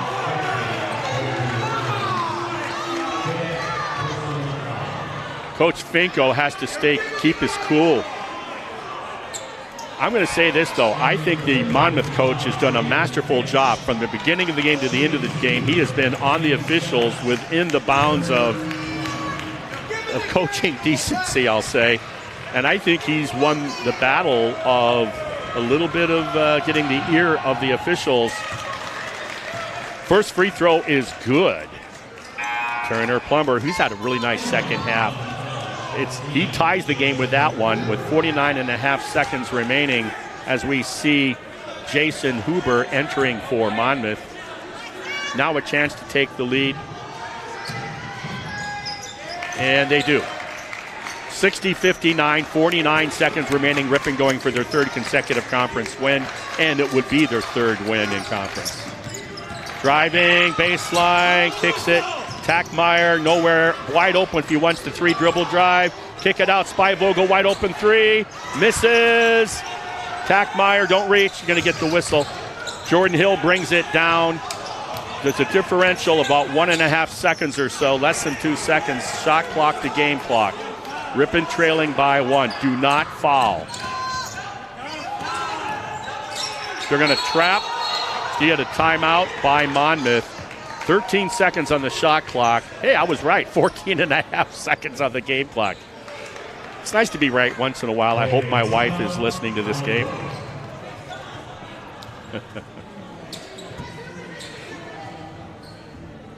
Wow. I'm going to have to go shower up and between games. This has been a workout. What an entertaining contest. 60-59, Monmouth on top. They got the ball in the 1-point lead, 13 seconds on the shot clock. 14.5 seconds on the game clock. So almost for all intents and purposes, we got a 13-second game left here. So if you're Ripon, what do? You don't want to foul a jump shot, I'll tell you that. If they were to make a 3-ball, that would be the end of the game, a 2-possession game with such little time remaining. You'd have to think it would be extremely difficult for the host Redhawks to come back and win it. Now, last time they had a timeout, Monmouth did a great job running a set to free up their shooter nicely, Declan Flynn, the Monmouth product, Monmouth, Illinois product, number 22. And, or they've been getting whistles, dribble drive, Monmouth has. What's the coach's philosophy? What did head coach Todd Scrivseth call? What's the play? We're about to find out. Watch the inbounder. He is also the shooter. 22. Flynn. They get the ball to the point guard. And now we are going to call the foul. We fouled immediately with 11 seconds left. You make both free throws, you're still a one-possession game. Ripon would need a 3 to tie. Now, he missed his first, but I'll guarantee you Kyle Taylor is a better shooter than that. In fact, from the free throw line this season, he is a 73% free throw shooter. And I had my head down. I think he missed it. So now Ripon, if he makes this, Ripon could tie or win with 12.9 seconds. He missed them both. Ripon with the rebound. Cade Tackmeyer brings it down. 8 seconds. Now they're going to call a foul on Monmouth. They had fouls to give, I think.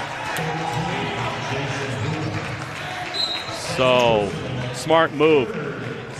Going to get the timeout called by Coach Kenny Finko. It's a full timeout.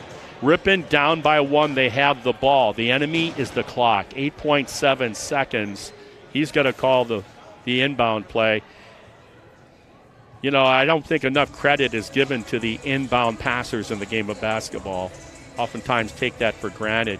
Well, this will be key here, to say the very least. And then what's the play? If you're going to be setting screens, make sure you're not moving if you're Ripon. You don't want to have the game end getting called for an offensive foul on a moving ball screen or a screen away from the ball. 60-59. Ripon so close to be able to pull one out here. They did this with 5 seconds left and upset the number 1 team in the conference at the time, Illinois College, on the road a week ago today. A week later to the day, can they do the same thing? With single-digit seconds remaining in regulation, can they pull out another win? Cade Tackmeyer was the hero a week ago today on the 15-foot jump shot. Let's see what happens here. This is a very scrappy, athletic defensive unit also for Monmouth. Here we go. Cunningham to Cade Tackmeyer.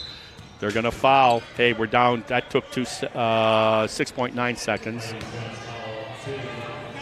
So they're fully anticipating it.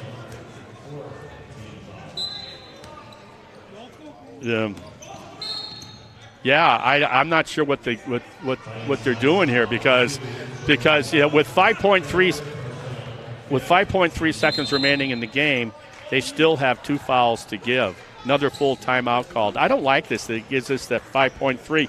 Well, Coach Finko, he's going to have a set play now. I think that was what they were trying to work the clock down to. If they can get the right play called here to get an open look and live or die by the shot, that's what they're looking to do. Who does he want to take the shot? And like I said, Tackmeyer was the hero a week ago today.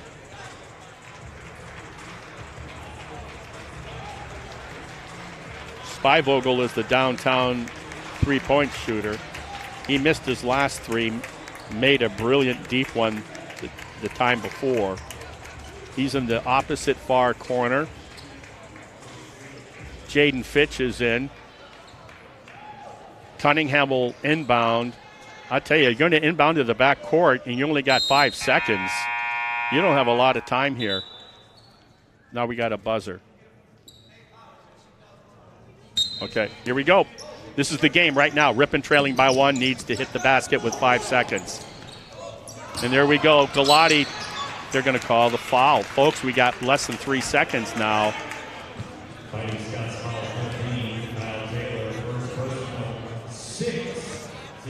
The thing when you foul these guys, I wish Ripon players would go up in the act of shooting. That's the thing when you do this, but it's worked out for Monmouth quite well. They had just under 9 seconds, Ripon. They've been fouled 4 times, Ripon has, by Monmouth, and they've worked that clock down to 2.8, below 3 seconds. And Ripon now has 2.8. 2.8 is going to give you a chance for pass the ball in. You got a pass, a dribble, and a shot. You got a couple of dribbles and a shot. But it's going to be tough. I'm surprised they're not setting up some sort of try to set a staggered screen of some sort to free somebody. But I don't think it's going to be a lob down to the rim for a high percentage shot now. I don't think they're going to allow that to happen, Monmouth. The idea of having less than 3 seconds is tough. The play was put in. They drew it up on the board literally. The boys saw it. That'll be Cunningham, Galati, Tackmeyer, Fitch, and Spivogel. You had Meinholz, foul, out. Williams, I believe, picked up his 5th. Here we go. Cunningham will inbound. I think they're going to try to get it to Galati. Back door, down screen, coming around. There it is. He slips. That's it for the game. Nope, that's it. Ripon loses. Couldn't get the shot off in time. That was the problem. 2.8 seconds. Hey, the final score here today for the men's game. We're halfway done with this afternoon games. 60-59. Ripon comes up just ever so short in this game. So they will fall, Ripon will, in conference play. They will fall to 2-5. And Monmouth will go to 4-3 and currently move them up to 3rd place in conference.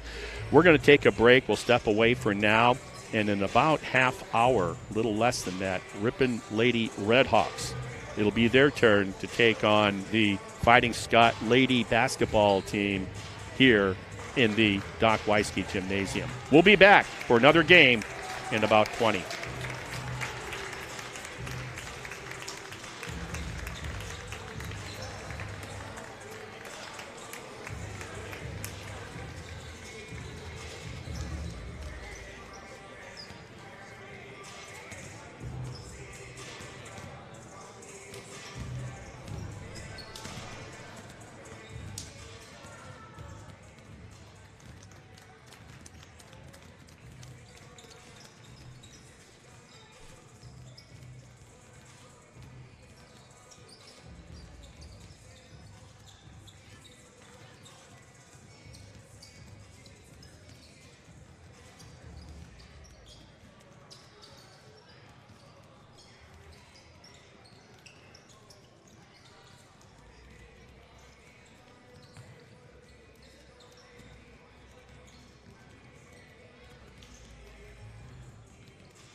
Welcome back to the Doc Weisky Gymnasium inside the Wilmore Center on the grounds of Ripon College. I'm Marty Ernzer, bringing you more Midwest Conference action in basketball.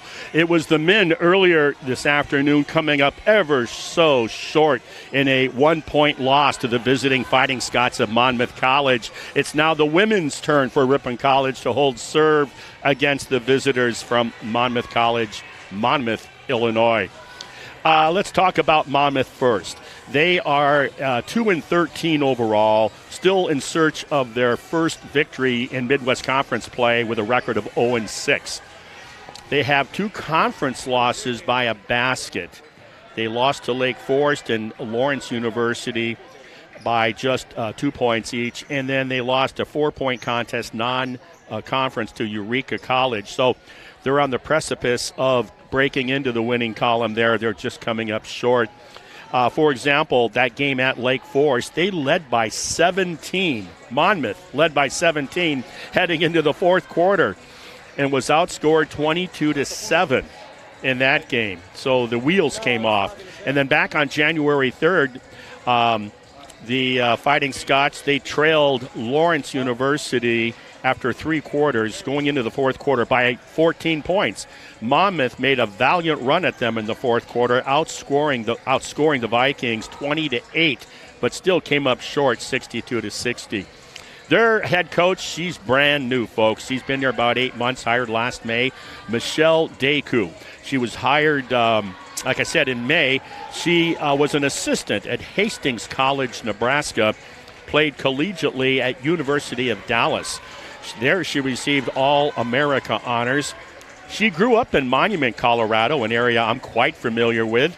Used to go up there to Little Lake and rent, in the summertime, you could rent out little skiffs and sailboats back in the day. And that's about, 20 miles outside of Colorado Springs. That's where she grew up. This is her first year with Monmouth College, and she's looking to cut her teeth this year and turn that program around. Let's get to our team, the Lady Redhawks of Ripon College. A record 9-6 overall, 6-0 in conference. 2 impressive wins, in my opinion, this season. Early in the season at UW La Crosse in November. They were trailing by 9 at halftime, Ripon was, to a formidable opponent. And they went on. They were trailing 51-27. They went on to win 82-67, outscoring them by 33-point swing in the second half. And then 1 month ago, the game we called right here, UW Platteville Pioneers, it was a tight one all the way, and they just gutted it out to the end and beat a good Platteville ladies team 56-53. That brings us to today, and we got conference action. Ripon will be going for another conference win here to stay undefeated in that category. We will not have the national anthem, of course. That was performed or played in the first game with the men. And so we should, I assume, right here, I say assume, assumption's the mother of error, but it should be player introductions right away. Temperatures will be falling. We've gotten Mother Nature's nasty snowstorm done with, and now it's time for the wind and the dropping temperatures. So welcome to the Midwest, everybody. I'm Marty Ernzer. Behind the camera is Patrick, the guy to my immediate left, my boss, my executive producer, Riley. He's got all the equipment. And we are ready for player introductions. Let's see if looking into the numbers yesterday, if I was able to get the right players. So far, so good. Starting at guard, number 2, Kinley Stearns, 5'5" sophomore from Gilson, Illinois.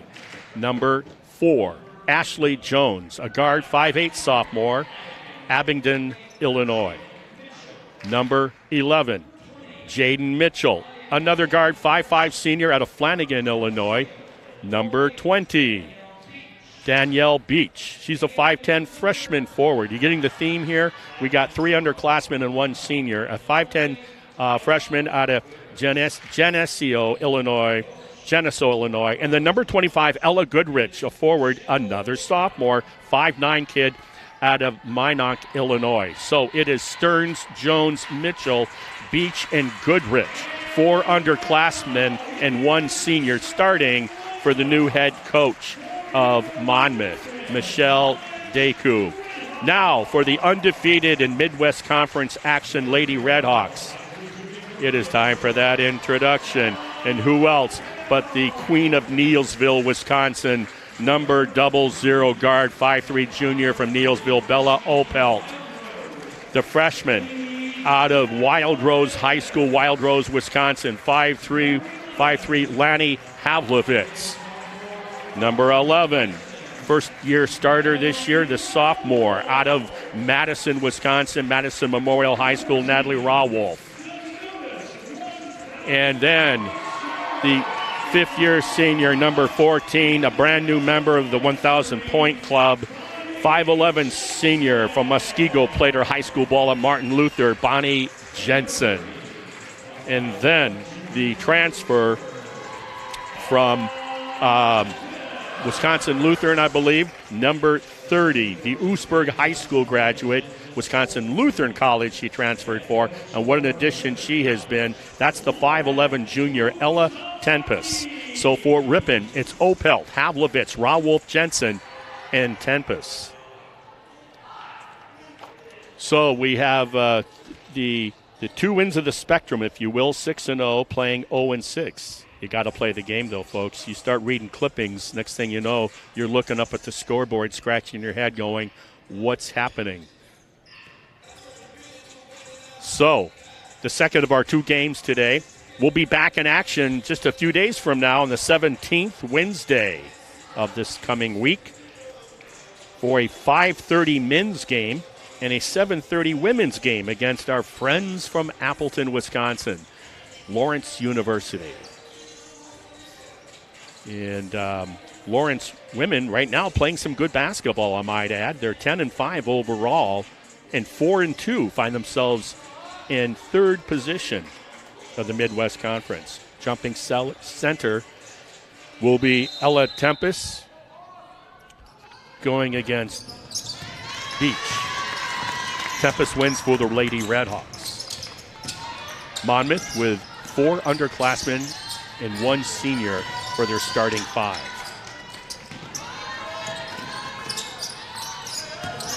Ripon more balanced with a couple of upperclassmen. Shot clock is below 10. Rawolf dribbles in the lane. She's double-teamed. Got to fake a pass, make a pass. It gets stolen. They're going down the lane line, switches to the left hand. Nothing there, so they kick it out for a wide-open 3, missed it. Rawolf for Ripon gets the rebound.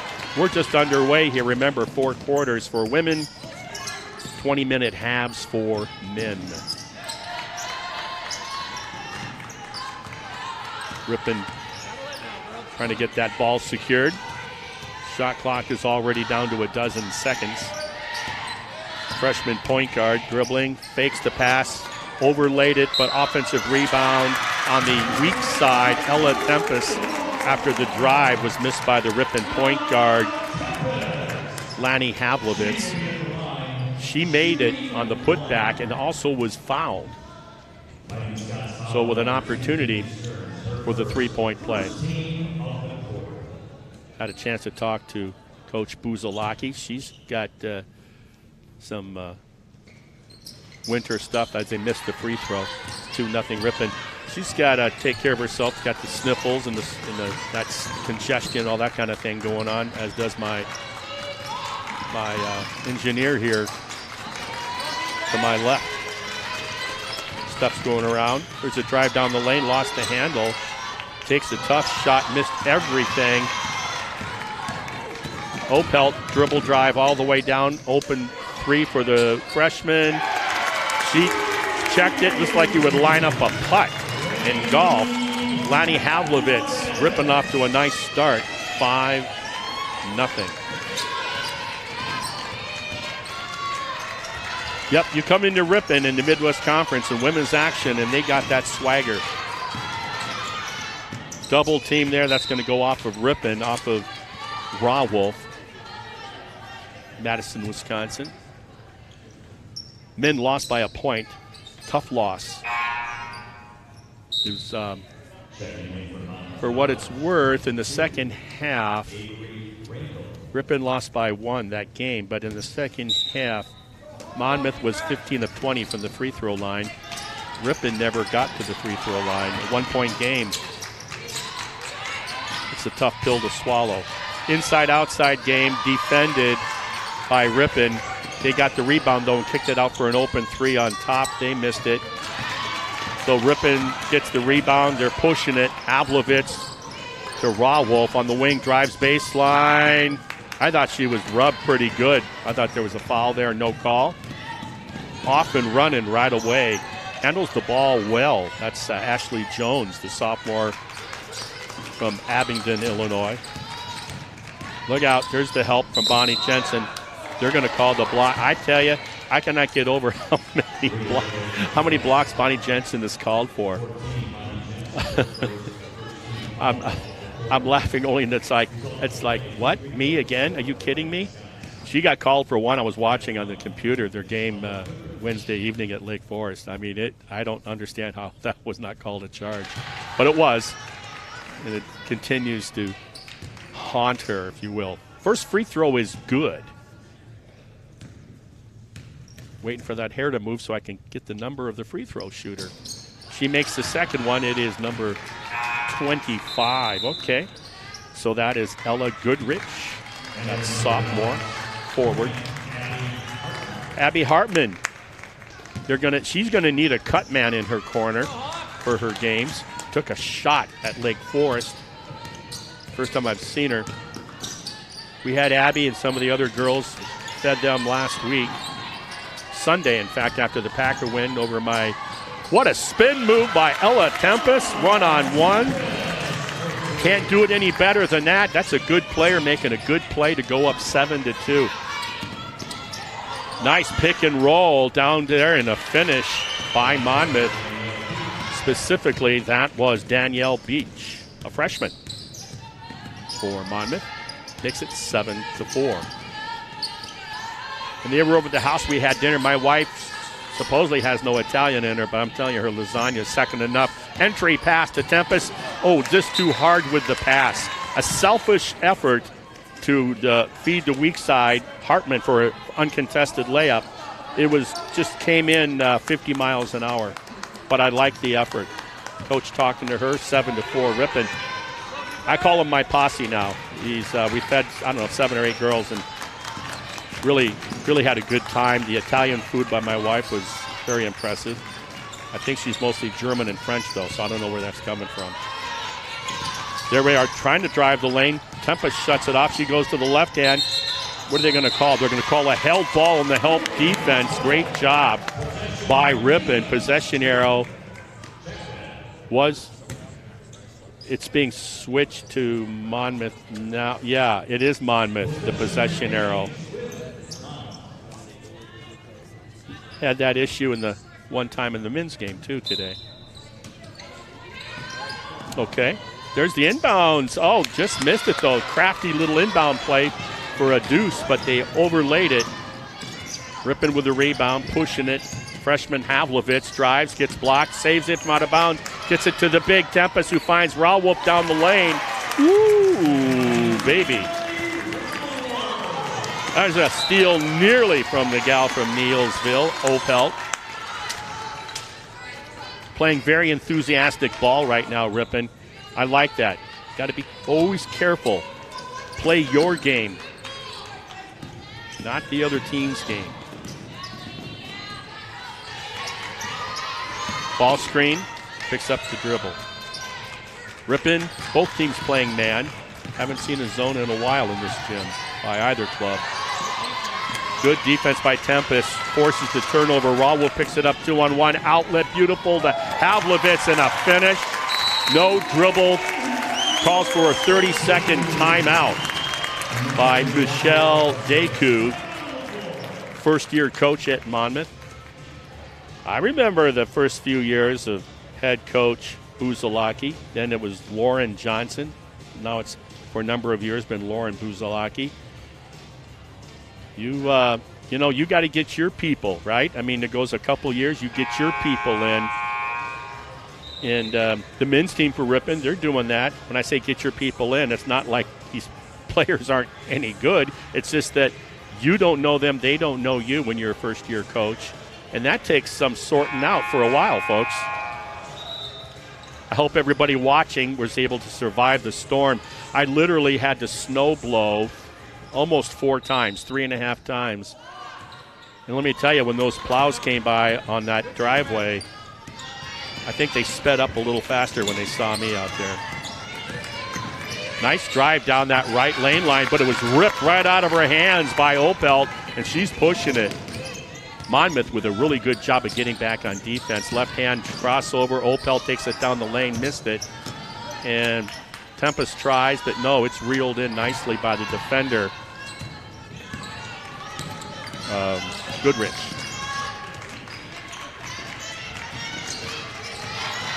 Crossover there. I tell you, for a freshman, I like the way Ashley Jones plays. Very aggressive for Monmouth. There's that left lane line. Left hand short on the iron. Tempest saves it. They're going to call her out. Well, that's what you get for wearing a size 9.5 instead of a 9. I like the way this Ripon Ball Club's playing hard. Now we're going to get an away from the ball. Oh, wait a minute. Let's see. Who was that called on? It was called on the person with the ball. It must have been the free hand. Didn't like getting crowded by the defender. Pushed off, got called for the offensive thing. Neil Opelt will take his seat. In for here is Anna Farney.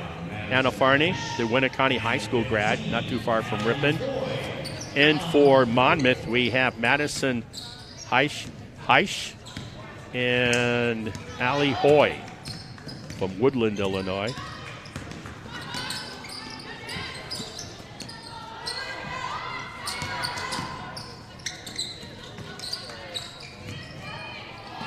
They're trying to do everything they can to deny Tempest.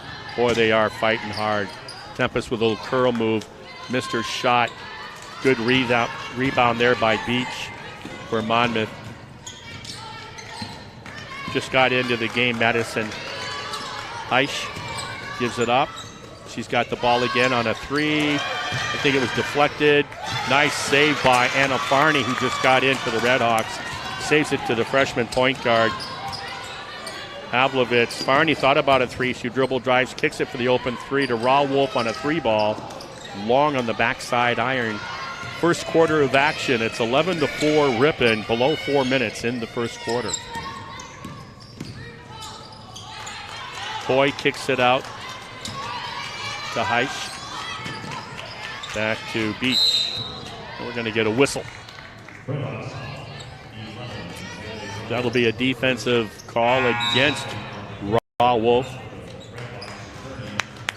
We'll get Bonnie Jensen entering for the Redhawks, along with the freshman Sophie Schleve.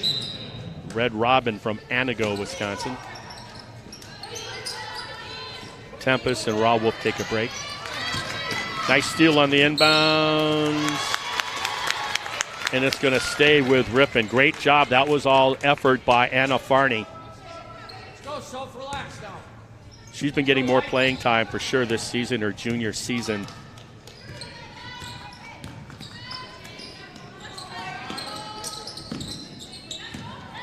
Plays good defense, Farney. There's the feed to the freshman. Overlaid it. Got good position. Got her own rebound. Was fouled. She's going to shoot too. Very good assertiveness. The one thing I've noticed about the former collegiate All-American player, the head coach for Monmouth, Deku, it's all instruction. If you watch her, it's all instruction, talking to individuals about specifically, this is what just happened, this is what you need to do differently. Shouting out, teaching during the games. Missed that first free throw, 11-4 Ripon. We got a balk on the free throw. Everybody went into the lane. That's not if the player shows it. If you saw what happened, it was funny. 3 players from both teams go into the lane on the free throw. She made that free throw. It's 12-4. She being Schlieve. Have yet to make a three. Couldn't reel that in. Farney couldn't do it. I think that was, they didn't know if that was in between a shot and a lob pass outlet. Oh, it was tipped and saved by Ripon to Schlieve by Farney. Three ball. Oh, she gives that up. There's a drive. No call on the hard contact to the floor. Oh, Bonnie Jensen, the 1,000-point career score for Ripon. I mean, when she's out there, I'll guarantee you, there's going to be humans laying on the floor. There's going to be bodies on the floor. Sometimes hers just as much as anybody else's as Hartman takes a break.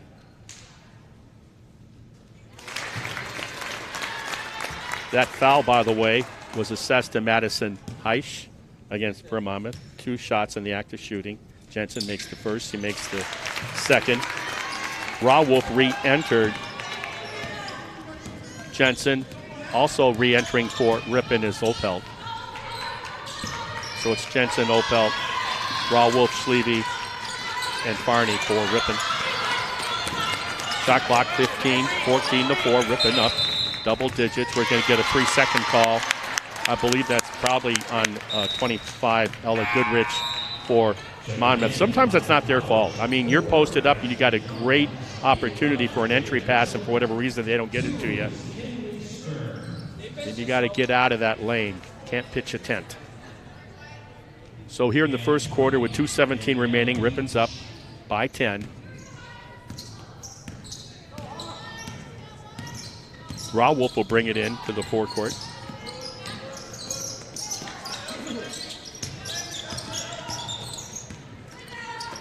Got to tell you a story as Ripon's going around the horn here with the ball looking for Schlieve for an entry pass. Rawolf takes it. And I was talking to the coach before pregame. Normally we do coaches' interviews. What a nice take by Farney. Didn't finish. It'll be off of her. Tried to tip it to herself on the miss. Crossed over dribble along the baseline. Farney with a strong move. Just didn't quite finish it.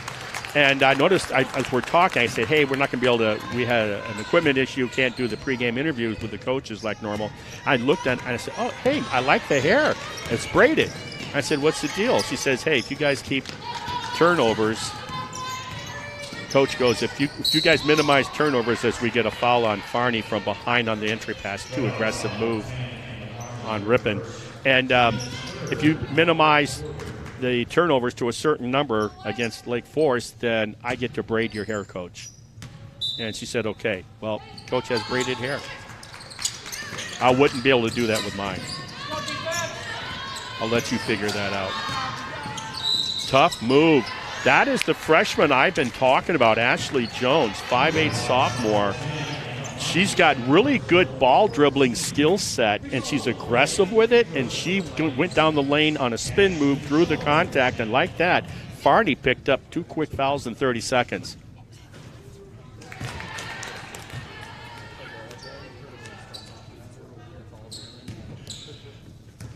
It's 14-4 still. And they cannot convert, but offensive rebound by Beach. They'll set the table on top. That's Stearns with the ball. Dribbling back and forth, has to reverse it. Wanted to shoot a 3, Jones, but didn't. They got shoot it there. Jones on a deep 3, missed everything. Shot clock violation.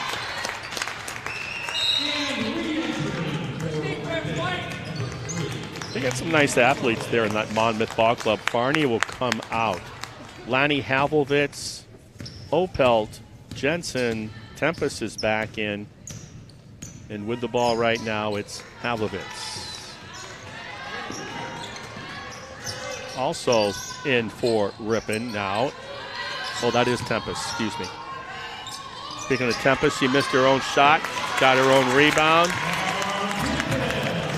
Reloads. 16-4 on that basket by Tempest.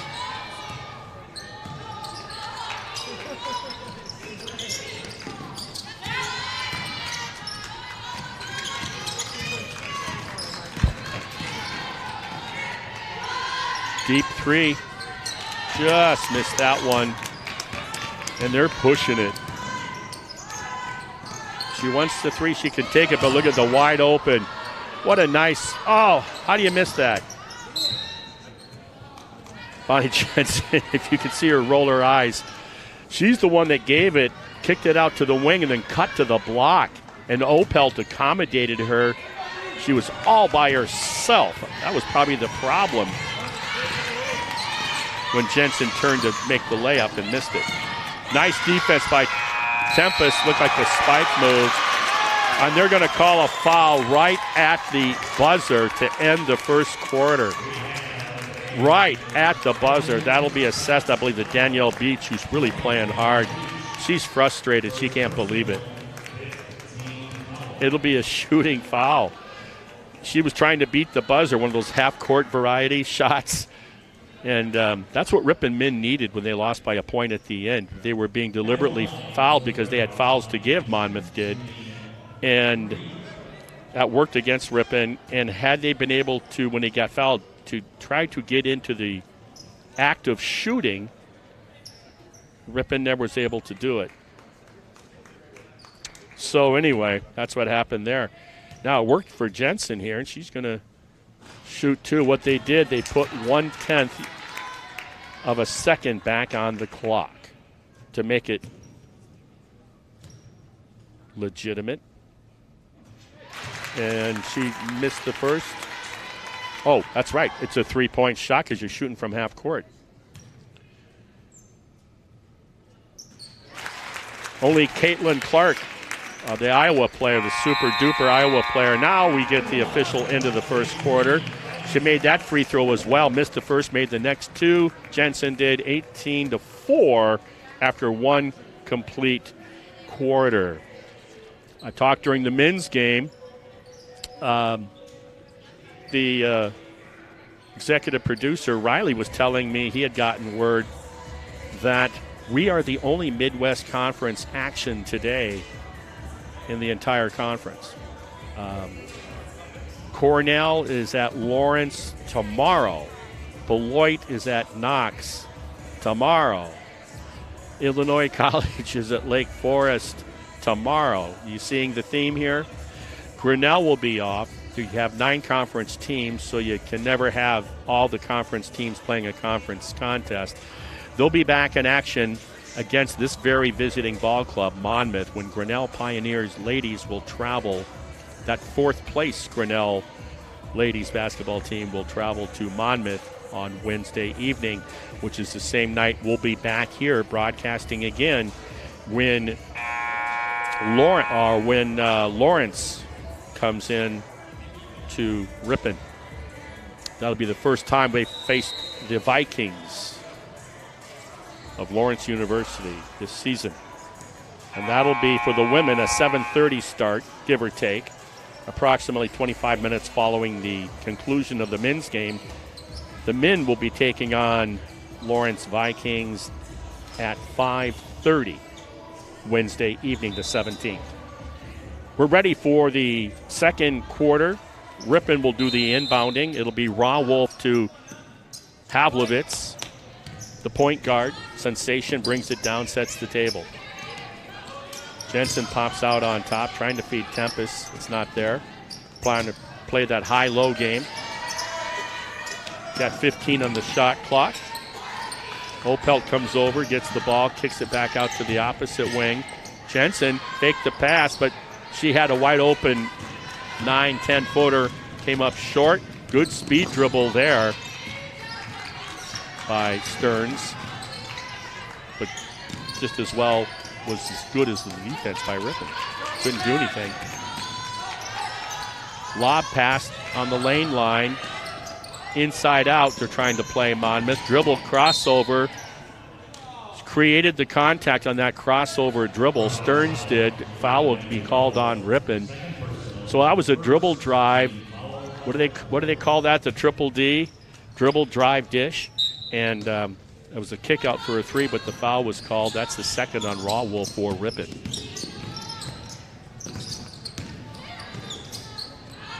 And there's an open baseline. I don't know why that didn't go in. I think the shooter's thinking the same thing. Goodrich for Monmouth. Nice. Way to go with her. What a great find. You got Pavlovitz going down the lane line with her head up like she's supposed to as a point guard. Ella Tempest continued right down Main Street, got a beautiful touch pass, finished 20-4 Ripon early on here in the second quarter of action.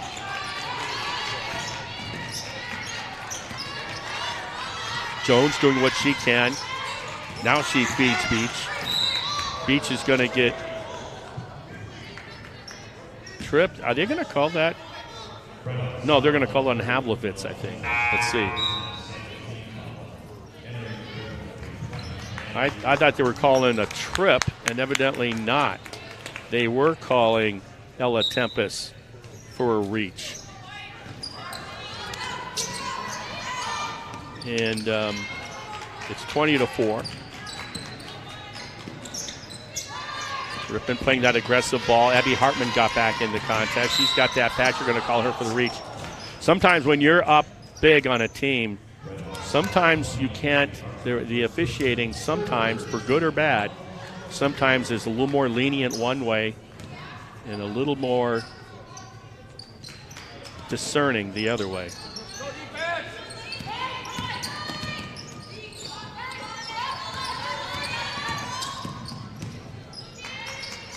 They're trying to dribble, drive, and then kick to the open person. Ripon doing a good job guarding the perimeter. Lob pass there, weak side help by Havlovitz, missed the shot. And then Tempest came over to get that rebound. Nice job by her on the hustle play. And Ripon's pushing it, wide open three, gives it up. Opelt, stop, pop, right hand, beautiful. How's that? You talk about good players making good plays. Man, I love the way she's always operated from 15 feet in. Not that she can't pop the three, because she can. Jensen almost got the loose ball on the exchange. See, everything's a whistle now. You play defense from behind and you're Ripon, you're going to get a whistle right now. We're going to see Rawolf come in for Jensen. That foul, by the way, goes against Abby Hartman. That's her first for Ripon. Like I said, she's got that cut, that bandage, that Rocky Balboa kind of cut thing above that eyebrow. Got that, I believe, against Lake Forest. Now they're going to say something as simple as a inbound, and the feet are getting inbounds on that. Lackadaisical play there by the Monmouth player. 22-4, 7:24 remaining in the first half. Ripon in control. A three by Rawolf, and it was a good three because it's now 25-4. Talking to Coach, I was talking about the braided hair, but the big thing they want to see, you got to minimize those turnovers, especially the unforced turnovers. Those will drive any coach at any level of basketball nuts. And when there's a lot of them, kind of like that one, but the pass was hounded by the Ripon defense, causing that turnover on Monmouth. But if you watch that Lake Forest game like I did on my computer, my iPad, it was Ripon had too many of those. Tempest gets the ball. Well, they're going to call that little silly reach foul there. That'll go against Goodrich, Ella. So they start one senior, one freshman, and three sophomores. Monmouth.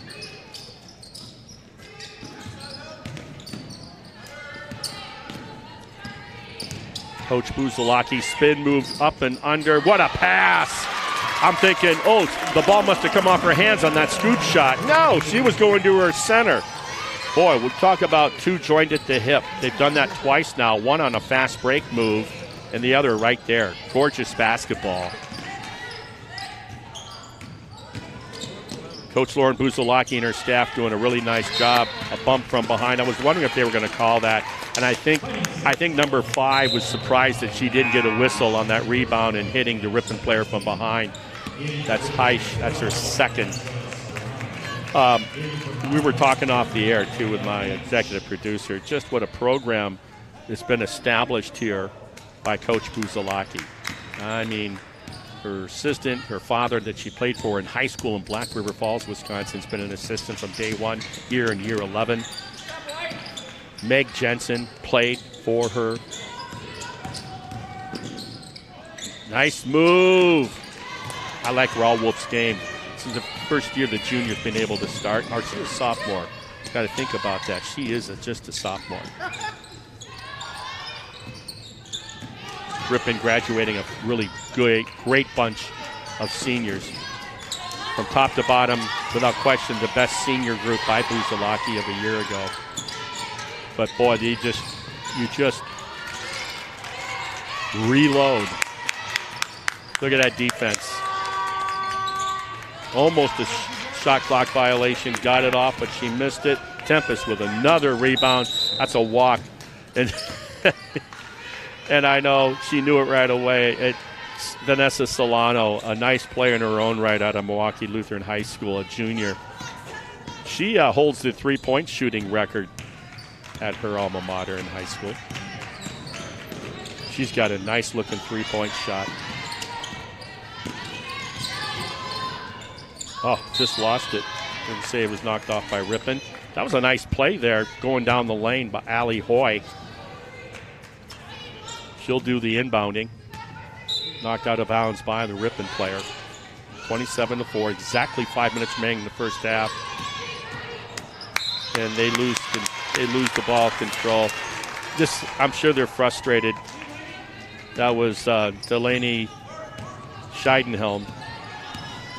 Just lost it. It's not easy, I know, when you're establishing a program and rebuild, going through all those downs before you can start to build and go up. Whoa. Wow.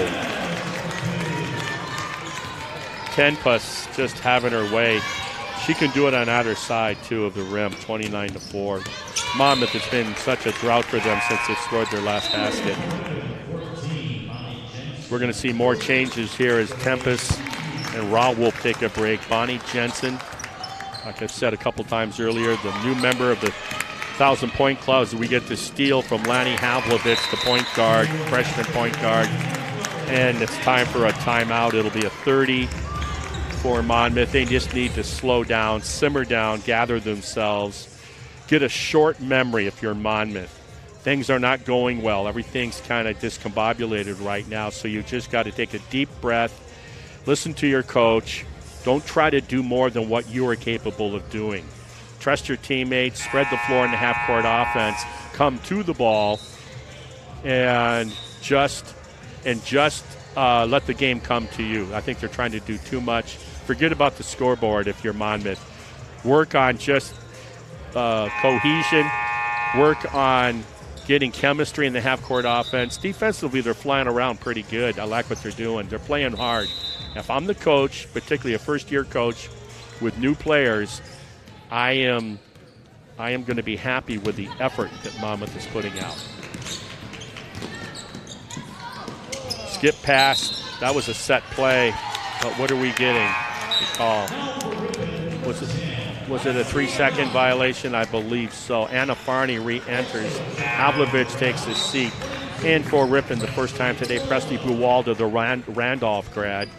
Same high school that Lynn Krause, the PA system dude, is from. The former Rocket. Nina Rockets, Randolph Rockets. Those are the only two I know. Actually, is there a Lutheran school? Skip pass for a three. Farney doesn't take it. Gets it to Schleve, who also re-entered for Ripon. She goes baseline, makes it nicely. Very deliberate play. Quick outlet out to the wing to Heisch. Keeps it on a pick and roll. Nice play. Overlaid it, though, because Farney came flying by in front of her and made her change the shot. Jensen wanted Solano to cut to the basket. Solano wanted to keep the space. They communicated right after the turnover. They kind of looked at each other and figured it out amongst themselves what they were trying to accomplish there. Sort that out. 3:20 remaining in the first half. It's been all Ripon from the beginning, all the way through. Ripon, the 5-time defending champion, missed her jump shot, ran down her own rebound. That was Avery Rangel, and then she got her own rebound, fed her teammate, and then she made the rebound. We'll get a flag there. A flag. We'll get the wrong sport. I'll be watching those games tonight on TV. Got a foul there. Ripon should be shooting. Let's see. Yeah, Bonnie Jensen will shoot. She was fouled. Solano will take a seat.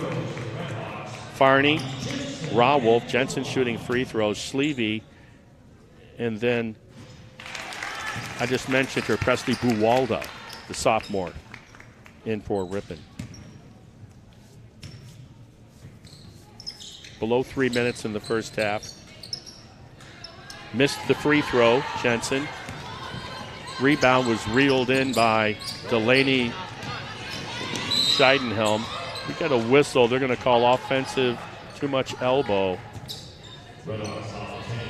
Oh, defensive, too much elbow. That foul is called against Anna Farney. Well, she hasn't got a lot of floor time. She's getting her money's worth on the foul column, though. Jeez. She picked up their first two within 30 seconds. Always watch what the refs are calling. When you're not on the court and you're watching the game, deep three, missed it, but an offensive rebound stepped out of bounds, however, so that will not count. That was Allie Hoyt for Monmouth trying to, without going out of bounds, but it didn't work on that offensive rebound. 34-6, 2.5 minutes remaining. I'm Marty. Riley, Patrick. They're up here working behind the camera and on the, I'll call it the power grid. Look at that. She tried to save it. There's an old rule, never try to save a ball going out under the opponent's basket. And that's why they tell you that. It's one of those cardinal sins. But you know what? It's just an instinctive athletic reaction that you do sometimes. And on that one, on the reach, the officials are they're pretty much making it clear they're going to call most reaches, it would appear, with this officiating crew. That's the point I was trying to make earlier. When you're sitting watching your teammates playing, watch the way the game is being called and seeing what they're letting you do and what they're not letting you do. So if you get out there, you're not surprised.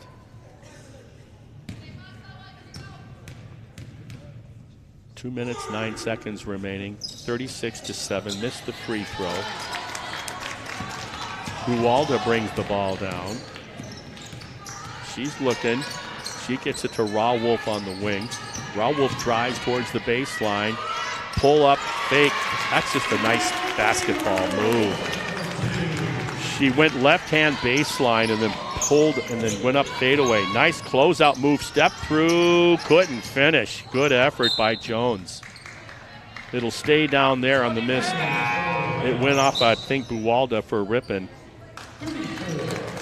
Sleevey, the freshman, will take a break. And now for Ripon, that'll be Anna Cunningham. She was at our dinner table last Sunday. Dribbling all the way around.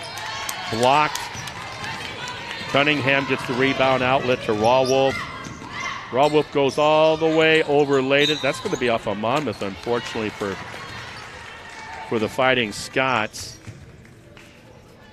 She was trying to deny Anna Cunningham getting to the ball, and in doing so, the ball went off of her. Buwalda will inbound for Ripon. It's Cunningham, Rawolf, Jensen,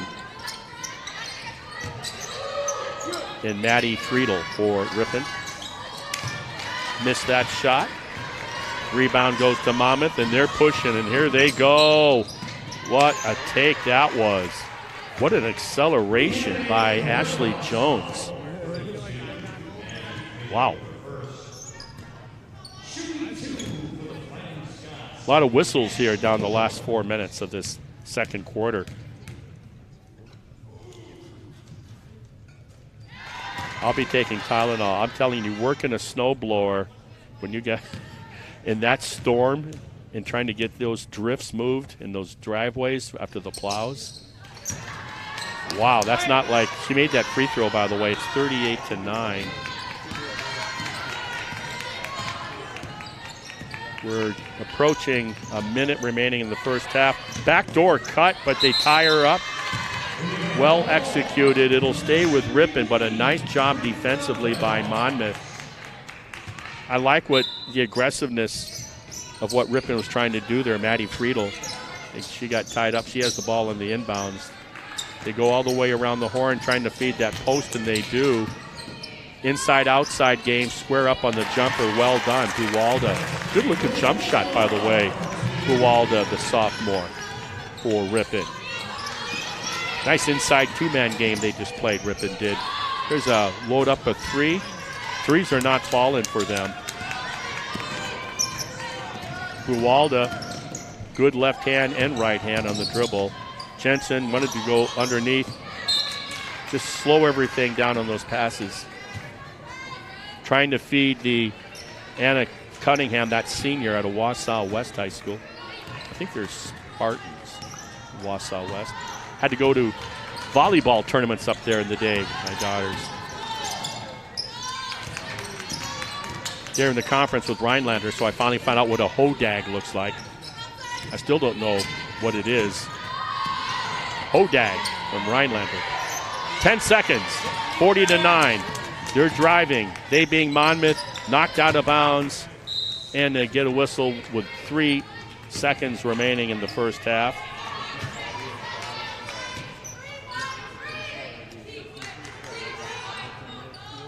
So the good news about this, if you're Ripon, they get a chance to play a lot of players.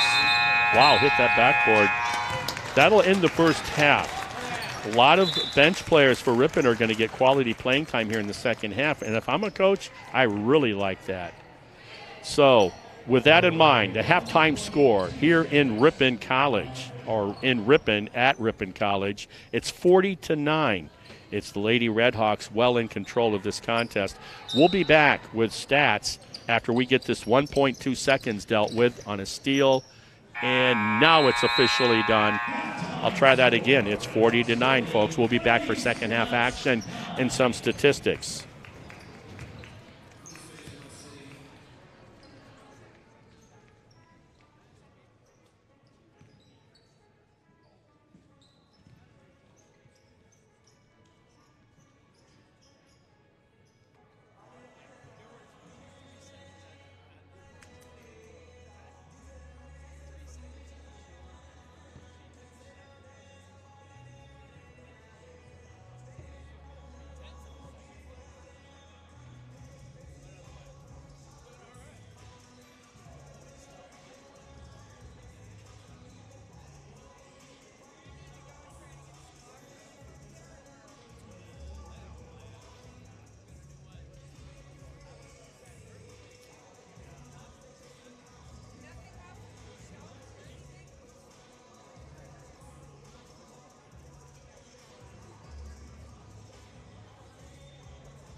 And it's halftime here at the Wilmore Center of the Ripon College, Monmouth College ladies basketball game.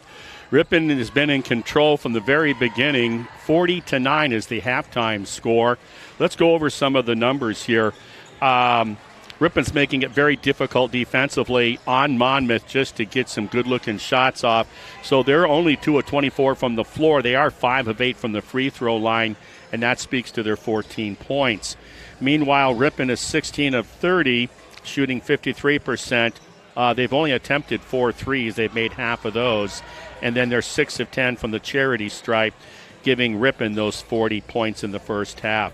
Leading scorers for Ripon, Ella Tempest, to no surprise. She's 6 of 4 from the floor and has 12 points. Followed by a pair of players, the point guard Lanny Havlovitz and Natalie Rawolf, the off guard, have 7 each. Bonnie Jensen is 5 of 7 on free throws for all 5 points. 0 for 3 from the floor. And then 4 points, who just got into the game, played 4 minutes, took good advantage of that. 4 minutes, is 2 for 2 from the floor for 4 points. That's Presley Buwalda, number 22.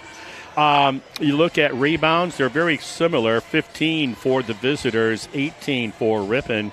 And then on turnovers, that's a big disparity there. 14 turnovers on the Fighting Scots, just 5 for Ripon. Talking to head coach Lauren Buzalaki, if there's a stat that they have to improve upon if they're going to get better, continue to get better as the season progresses, it's turnovers, and particularly of the unforced turnover variety. And she made that very clear with me. So let's see what's going to happen here in the second half. We're about 40 seconds out from the beginning of that third quarter. Look for a lot of non-starters, I would think, to get some quality time here. Let's see if she begins with her starters and then starts to get some more floor time for some of her other players. I think you're going to see that. But Lauren Buzalaki, her father Dave Johnson, Megan Jensen, the former college player, assistant coach. Owen Tooney is a standout in his own right for Ripon College men, graduated a year ago. He's also an assistant on that team. And then Marley Wesenberg is a student assistant also with that ball club for Ripon. They put a lot of time in this sport, a lot of traveling too in the Midwest Conference. I mean, you got to go to Iowa and Illinois, Wisconsin. You're traveling about. Monmouth will do the inbounding. That'll be performed by Jones. She'll get it into Stearns. Havlovitz will guard the ball. They switch off. Nice take. They got caught in a switch. Tempest tried to pick her up. She went underneath on a scoop shot by Monmouth to start the second half. Opelt has to pick her dribble up and kick it back out. She retreats to the outside. Now she's going to drive and kicks it out. Havlovitz fakes the 3, feeds the post to Jensen. How's that for a look for a point guard? That's a freshman point guard. Classic play.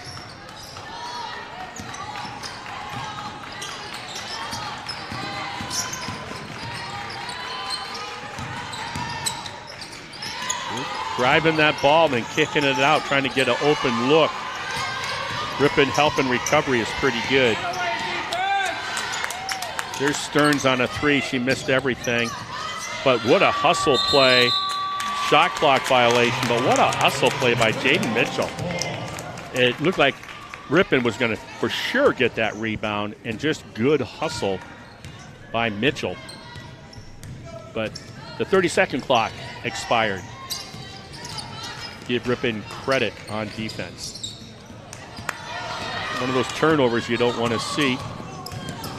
Step through, and that was deflected. Nice steal. Pretty good ball handling for a 5'10 freshman forward, Danielle Beach, to get the steal and then handle the speed dribble on your own down Main Street.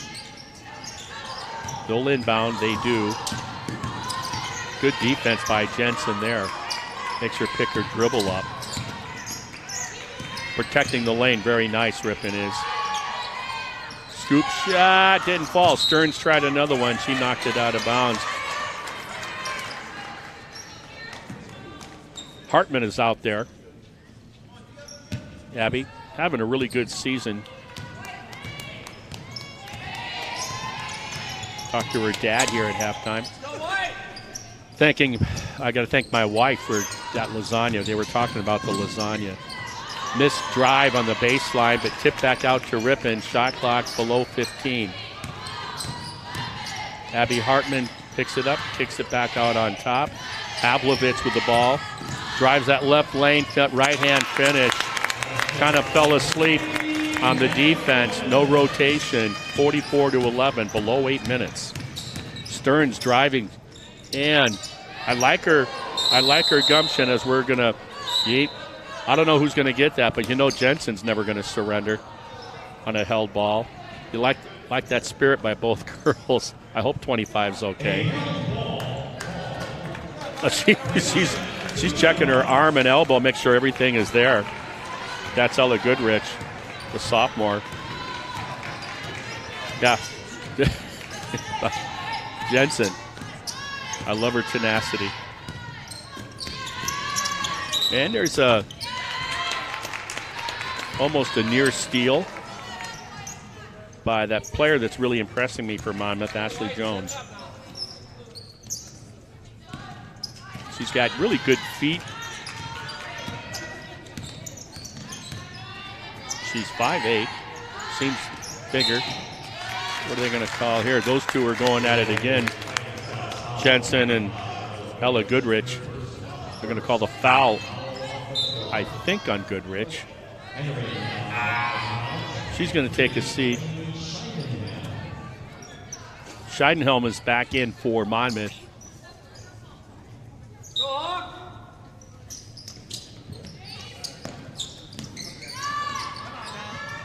That's the third foul on Goodrich. Missed jump shot brought down by Beach. She gets it to a speeding Stearns. Stearns has a nice game there. Keenly Stearns, excuse me. There's a basket there. Nice job there by Scheidenhelm. Tempest on the elbow, feeds bounce pass to Jensen. She goes up under, used all the rim, but she fell through.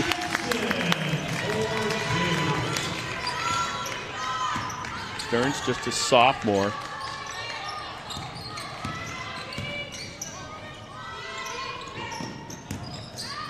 Nice take, floater, tough shot. Hartman, I mean, it wasn't like close to the line. That whole foot was over the line. Here's somebody I want to see get on track, because I'm telling you, she can light a fire. And we're going to see Rawolf take a seat. And now we're going to see Vanessa Solano, number 12, in for Ripon. I'm going to see what she does with some minutes. Good move. Just stepped out of that shot. There's a push to Solano. I like what they're trying to accomplish, but once again, I mean, you don't have a lot of floor time there. I like the idea of Solano trying to get behind the defense and be sneaky about it.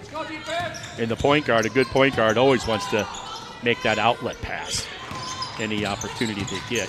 Knocked away by Jensen. She gets it. Her teammates will pick it up.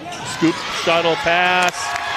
Solano. Jensen created the steal, then pushed it away from the defender. And what a nice job that was by the other Ripon player. I think it was Hartman, and then she scooped past it to Solano. Hartman with a finish. Transition. If you're Monmouth, you don't want to get in a transitional game with Ripon. At least I don't think.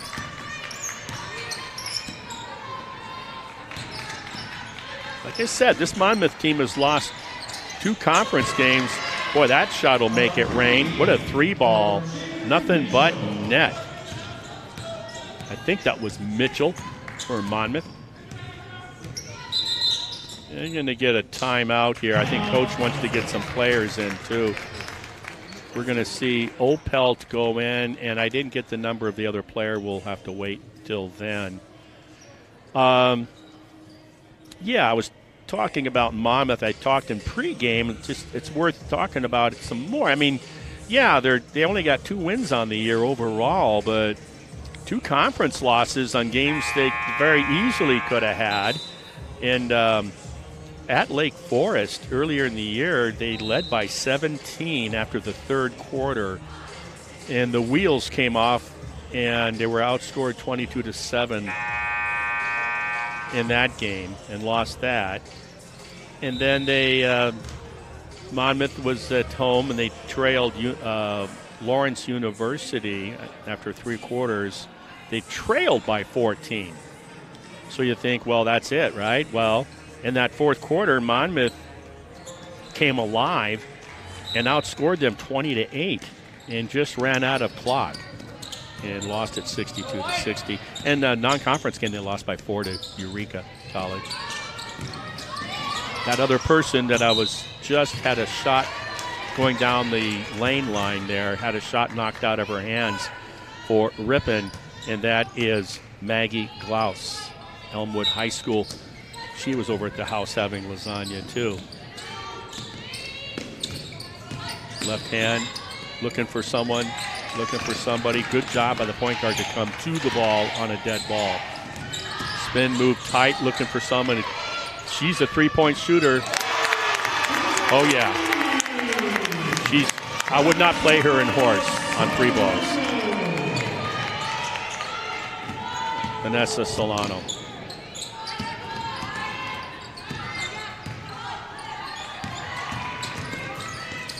Good denial by Solano on the wing. Couldn't make the pass, so she stopped and popped, and that was by 22, Avery Rangel. High post, inside out. Solano from the corner, short on that 3. Rebound, Ripon. Bounce pass. Solano's going to look to feed the post now. 1-on-1, no double. Go ahead and attack, you bet. They're going to call Hartman over the back on the tip ball.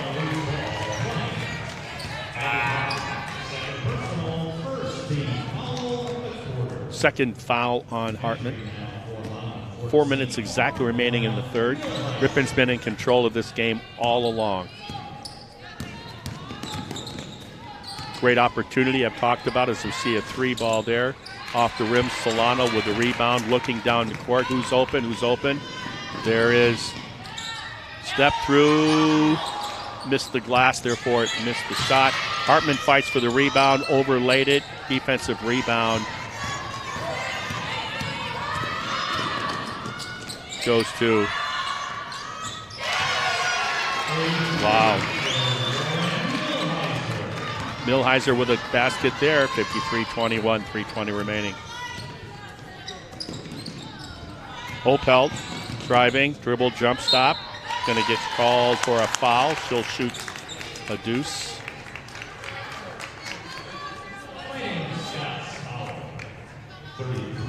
So Lawrence is, I think where Monmouth is, Lawrence was at 3 seasons ago.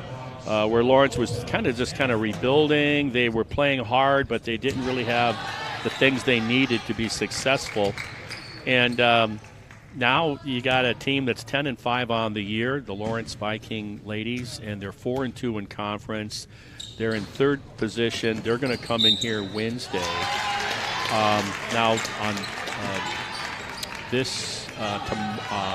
tomorrow, Sunday, they are going to be playing a very respectable Cornell ball club at home tomorrow afternoon.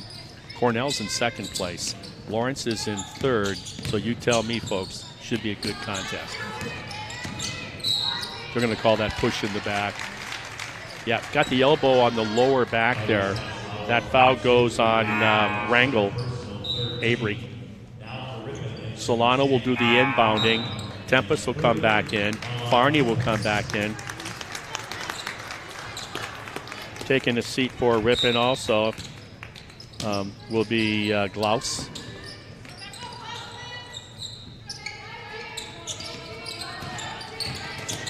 Well, a lot of contact. Tempest was driving with the left hand.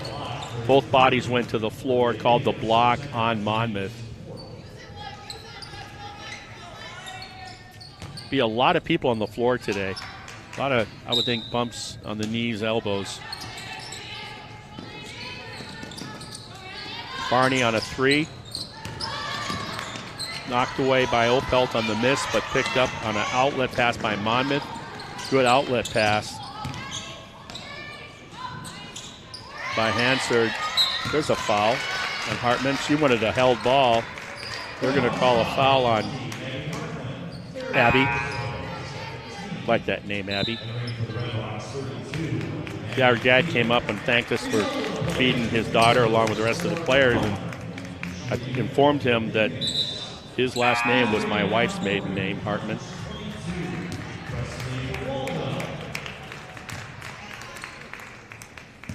Buwalda re-enters. She played some in the first half.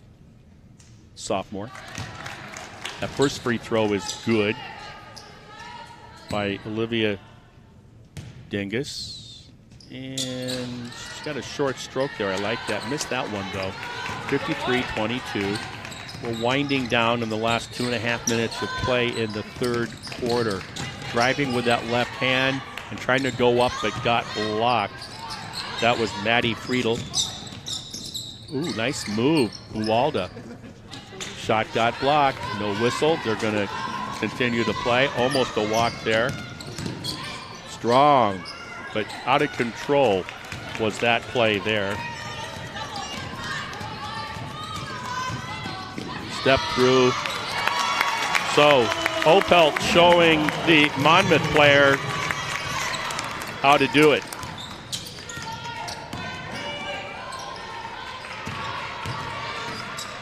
That's the travel. Switch pivot foot before the pass. But I get it. Outlet pass, almost threw it away. Opelt reels in the rebound from Tempest on the pass. This game is like, I'm not quite sure how to describe it. Everybody's playing like their hair's on fire. Good box out there by Opelt. Buwalda has it. She looks for somebody. Spot up, mid-range jumper. Grazed off the front of the iron. That miss was Friedel. Friedel is a freshman out of McHenry, Illinois. Wow, I don't know why that didn't go in. Tempest with another rebound, and she's got a bunch of them today, folks. What are they going to call? Timeout. That's what they're going to call. Coach Buzalaki's going to take a timeout. We're going to step away just for a moment here with 1:06 remaining in the third. Ripon in control of this game.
Minute left in the third.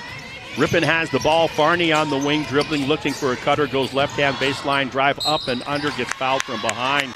I think that foul will go on during this timeout. I forgot to put my specs back on, so I cannot read my my roster. So I could make names up or take a moment to put my glasses on.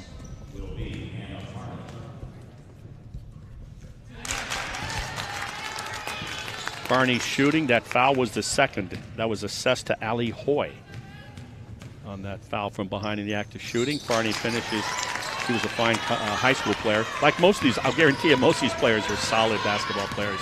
You know, statistically speaking, about 3% of all high school graduates play college sports.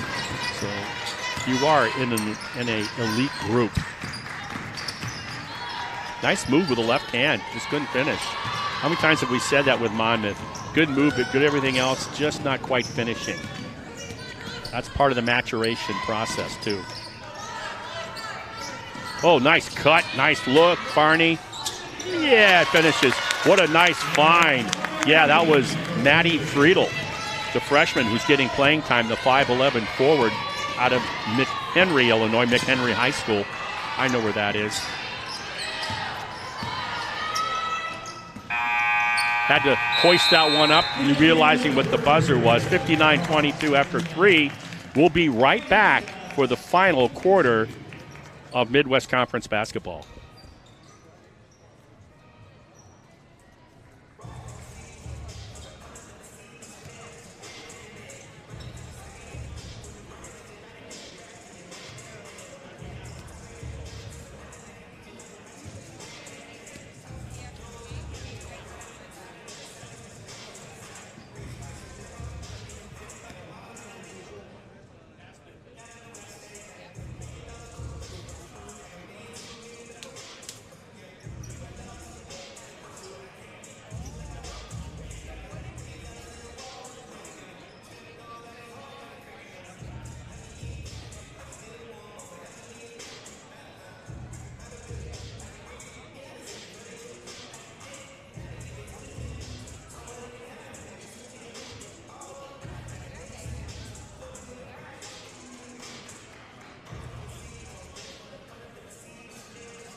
Here we go, beginning of the fourth quarter.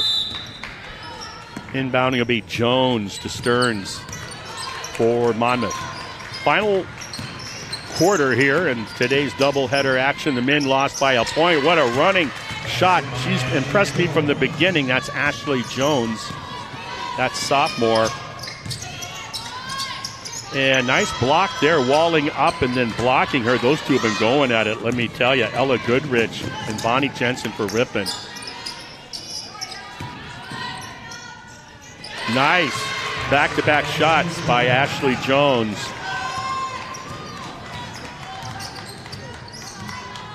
And you got to appreciate the way that first-year head coach Michelle Deku is doing with this team. She sold out going for the steal. She didn't get it, so she had an uncontested layup. Ella Tempest, she missed it, got her own rebound and put it back, however. So if I'm her teammate, I'm teasing her about kind of missing some of these layups today, getting her own rebound. She's just padding her rebounding stats. Little dribble relocate, little flat on that release with a little more arc.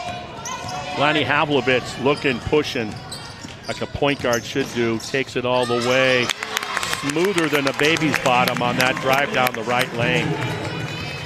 Laney Havlovitz.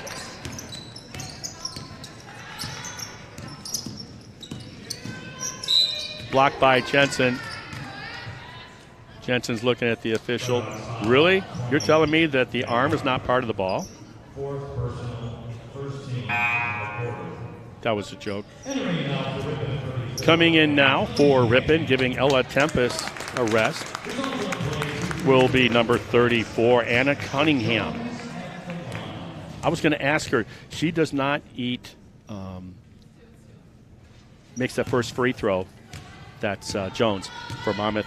She does not eat meat, so we made a little separate pasta, meatless pasta sauce with some stuff, feeding the players last Sunday. After that Packer win over the Bears, I might add. Makes that second free throw for Monmouth, Jones does. And my middle child, my oldest daughter, does not eat beef now. She looked in the eyes of a calf, I kid you not, and stopped eating meat then. So that didn't work on me on a nice take down the lane. And that was by 15. That was by Allie Hoy. No, that's Monmouth, excuse me. Molly Johannes, I know her dad. Laconia always has really nice girls sports athletes. In fact, Laconia High School right now, what a run they are on with their girls team sports. I think they're ranked number 1. I think they're right at the top. Division IV, ranked number 1 in state, the girls basketball. Then you come off of the volleyball season they had. They were the only undefeated volleyball team. Did get upset in regional finals. Missed that free throw, by the way, just now. Jensen for Ripon out and running. And they won state championships in softball last year or 2 years ago. Nice feed, step on an under. What a finish. On a nice feed from Abby Hartman, the senior, to the freshman point guard, Havlovitz. They both had smile on their faces. Nothing better than like a great pass for a good shot. Ball was deflected on the give and go. Jensen, she's fighting for it. She gets it to the point guard, and they're pushing. All the way to the rim, left hand finish. Well executed by Molly Johannes. Haven't seen her much on the court. Interesting to see. I think her dad was retired fireman, paramedic. Good guy. Brian, good man. Steal there, 2-on-1. How Hartman going to handle it? Jensen, beautiful. Stop and go. Good breaks by Jensen. Nice pass outlet, too, by Hartman. Good defense. Way to get back, Johannes. Molly will be called for the foul there. In for Monmouth, 5, Madison Heisch, 33, Olivia Dingus, Ripon, 11, Natalie Rowell. Molly Johannes is just a sophomore at Laconia. But Laconia's had great softball, state championship softball teams.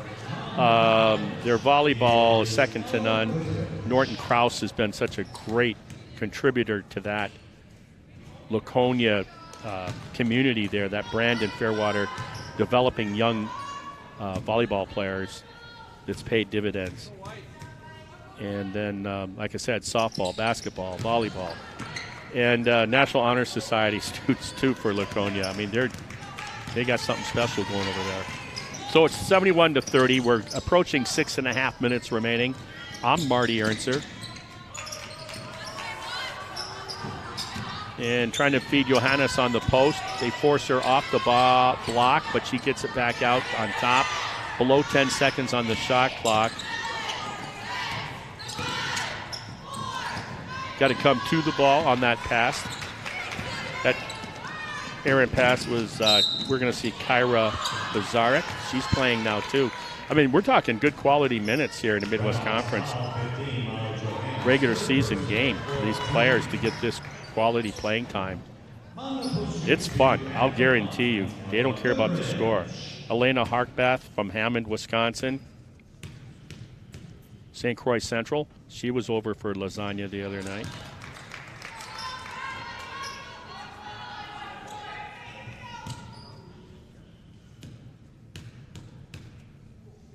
And we'll wait to see how this goes. Nails it. 71-32.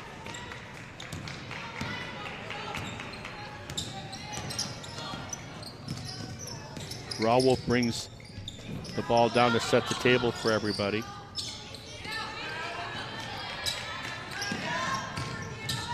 Going to go one-on-one, make room for her spell, count it. She is jacked. Anna Cunningham. I like the patience that she was demonstrating on the one-on-one. She could, that's where you feel the defender, what's hip they're on, and then you go away from it on the shot. Well executed. And missed on that free throw. Ripon fighting for it. It'll go to Monmouth.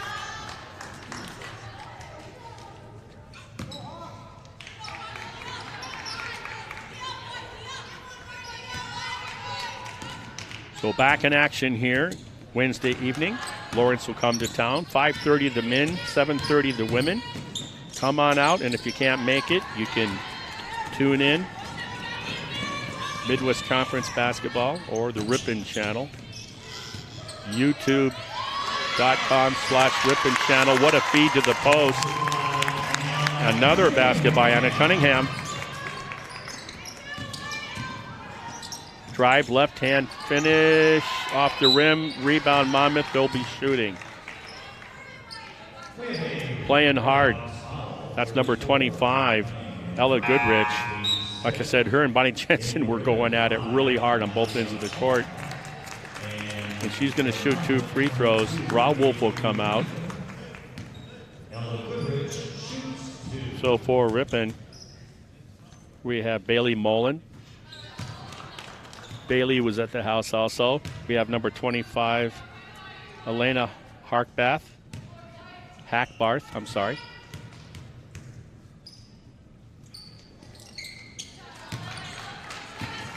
And then for the Redhawks, Nadia Hoffa, a freshman out of Coloma, Wisconsin. Played her high school ball in Westfield. I think they're Pioneers. Step out, nice play.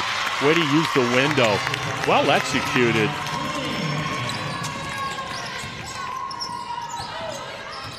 Nice to see it coming together. Trying to get it through, it's stolen. Freshman guard, number 5, takes time, gonna let her teammates get set on the offensive side of things. Crossover dribble, looking for somebody, kicks it out for a 3 from the corner in front of, oh! In, out, in and out. That was by Kira Bazarek from Hillsboro. So on that held ball, it's going to be kept by Ripon.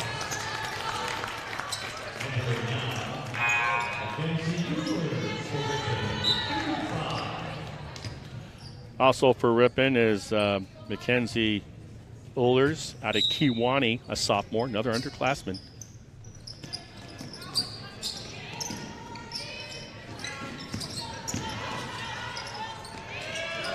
She gets in, she shoots. How did that not go in? It went all the way around the rim on the inside. There's a offensive rebound.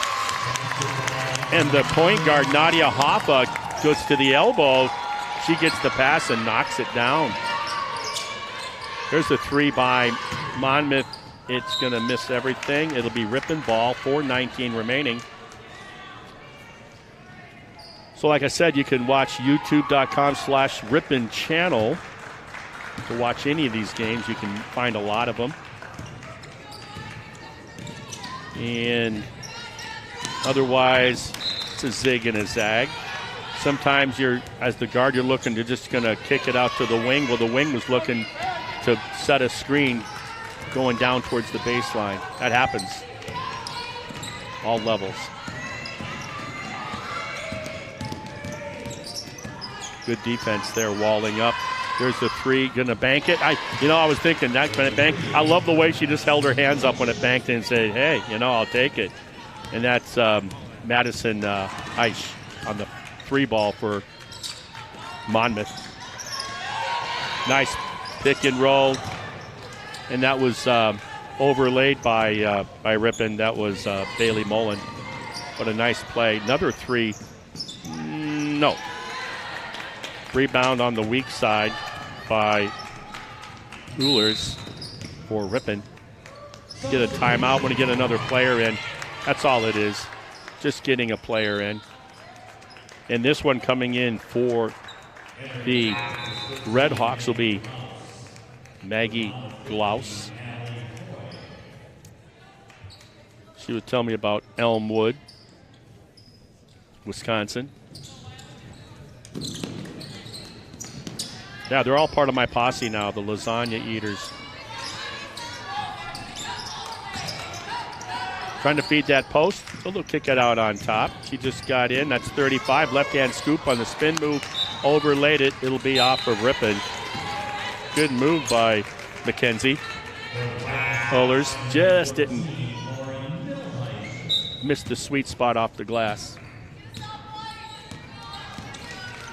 We're still 3:10 to Yuma left in the game.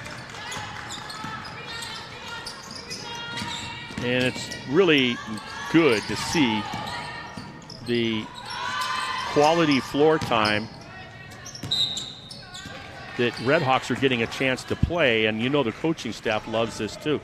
Gives them a chance to, it's one thing to evaluate in practice, it's another thing to evaluate in the middle of a battle on a regular game.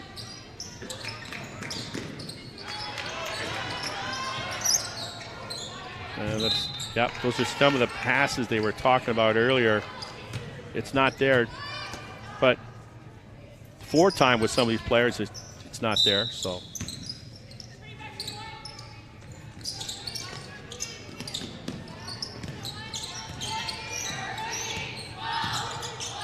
Everybody playing today for the Lady Redhawks. Good job on the theft.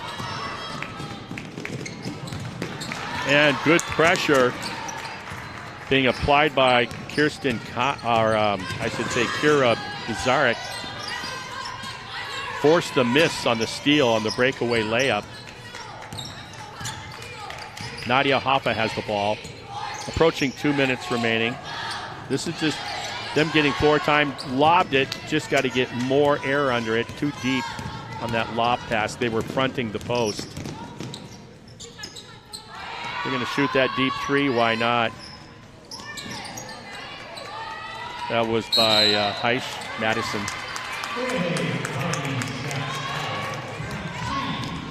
So we're going to inbound it down here now.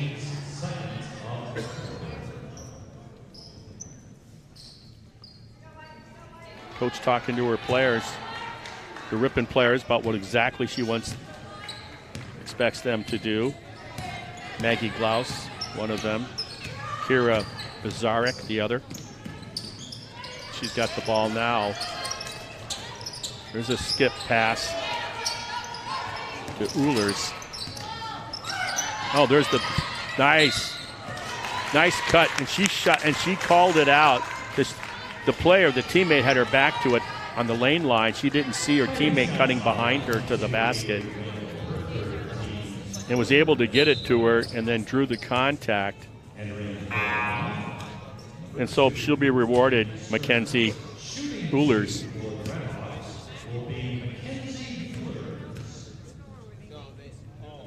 Makes the first. Mackenzie, like I said, is out of Kewaunee, Wisconsin. Good little sports town, football, some basketball. Makes that second as well. 5'8" sophomore. Stearns with the ball.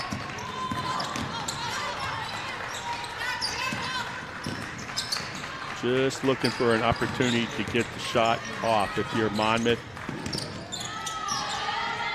Trying to go back door. They wouldn't let her. There's a beautiful back door right there. Came up short on the iron. That was a good job by the help defense being picked up by Mackenzie Uhlers. Made her miss that shot. Almost a steal. A nice hustle by Monmouth. And that'll be off of Ripon. It'll stay there at Monmouth. Nice take by Delaney Scheidenhelm. Very aggressive move to the rim. Ball's out on top to Madison Heisch. She drives with the right-hand scoop shot, count it, and a foul. Madison is a sophomore out of Illinois City, Illinois Rockbridge High School. Aggressive style of play. Why not? 5'8" sophomore. Missed the opportunity for a three-point play on that missed free throw. We're down to a half minute left in this game. Min lost today by a heartbreaking 1-point loss today. There's a three, no good. Offensive rebound, put back right hand. It's good. Wow. Maggie Glaus with that one. They're going to call the push by Uhlers.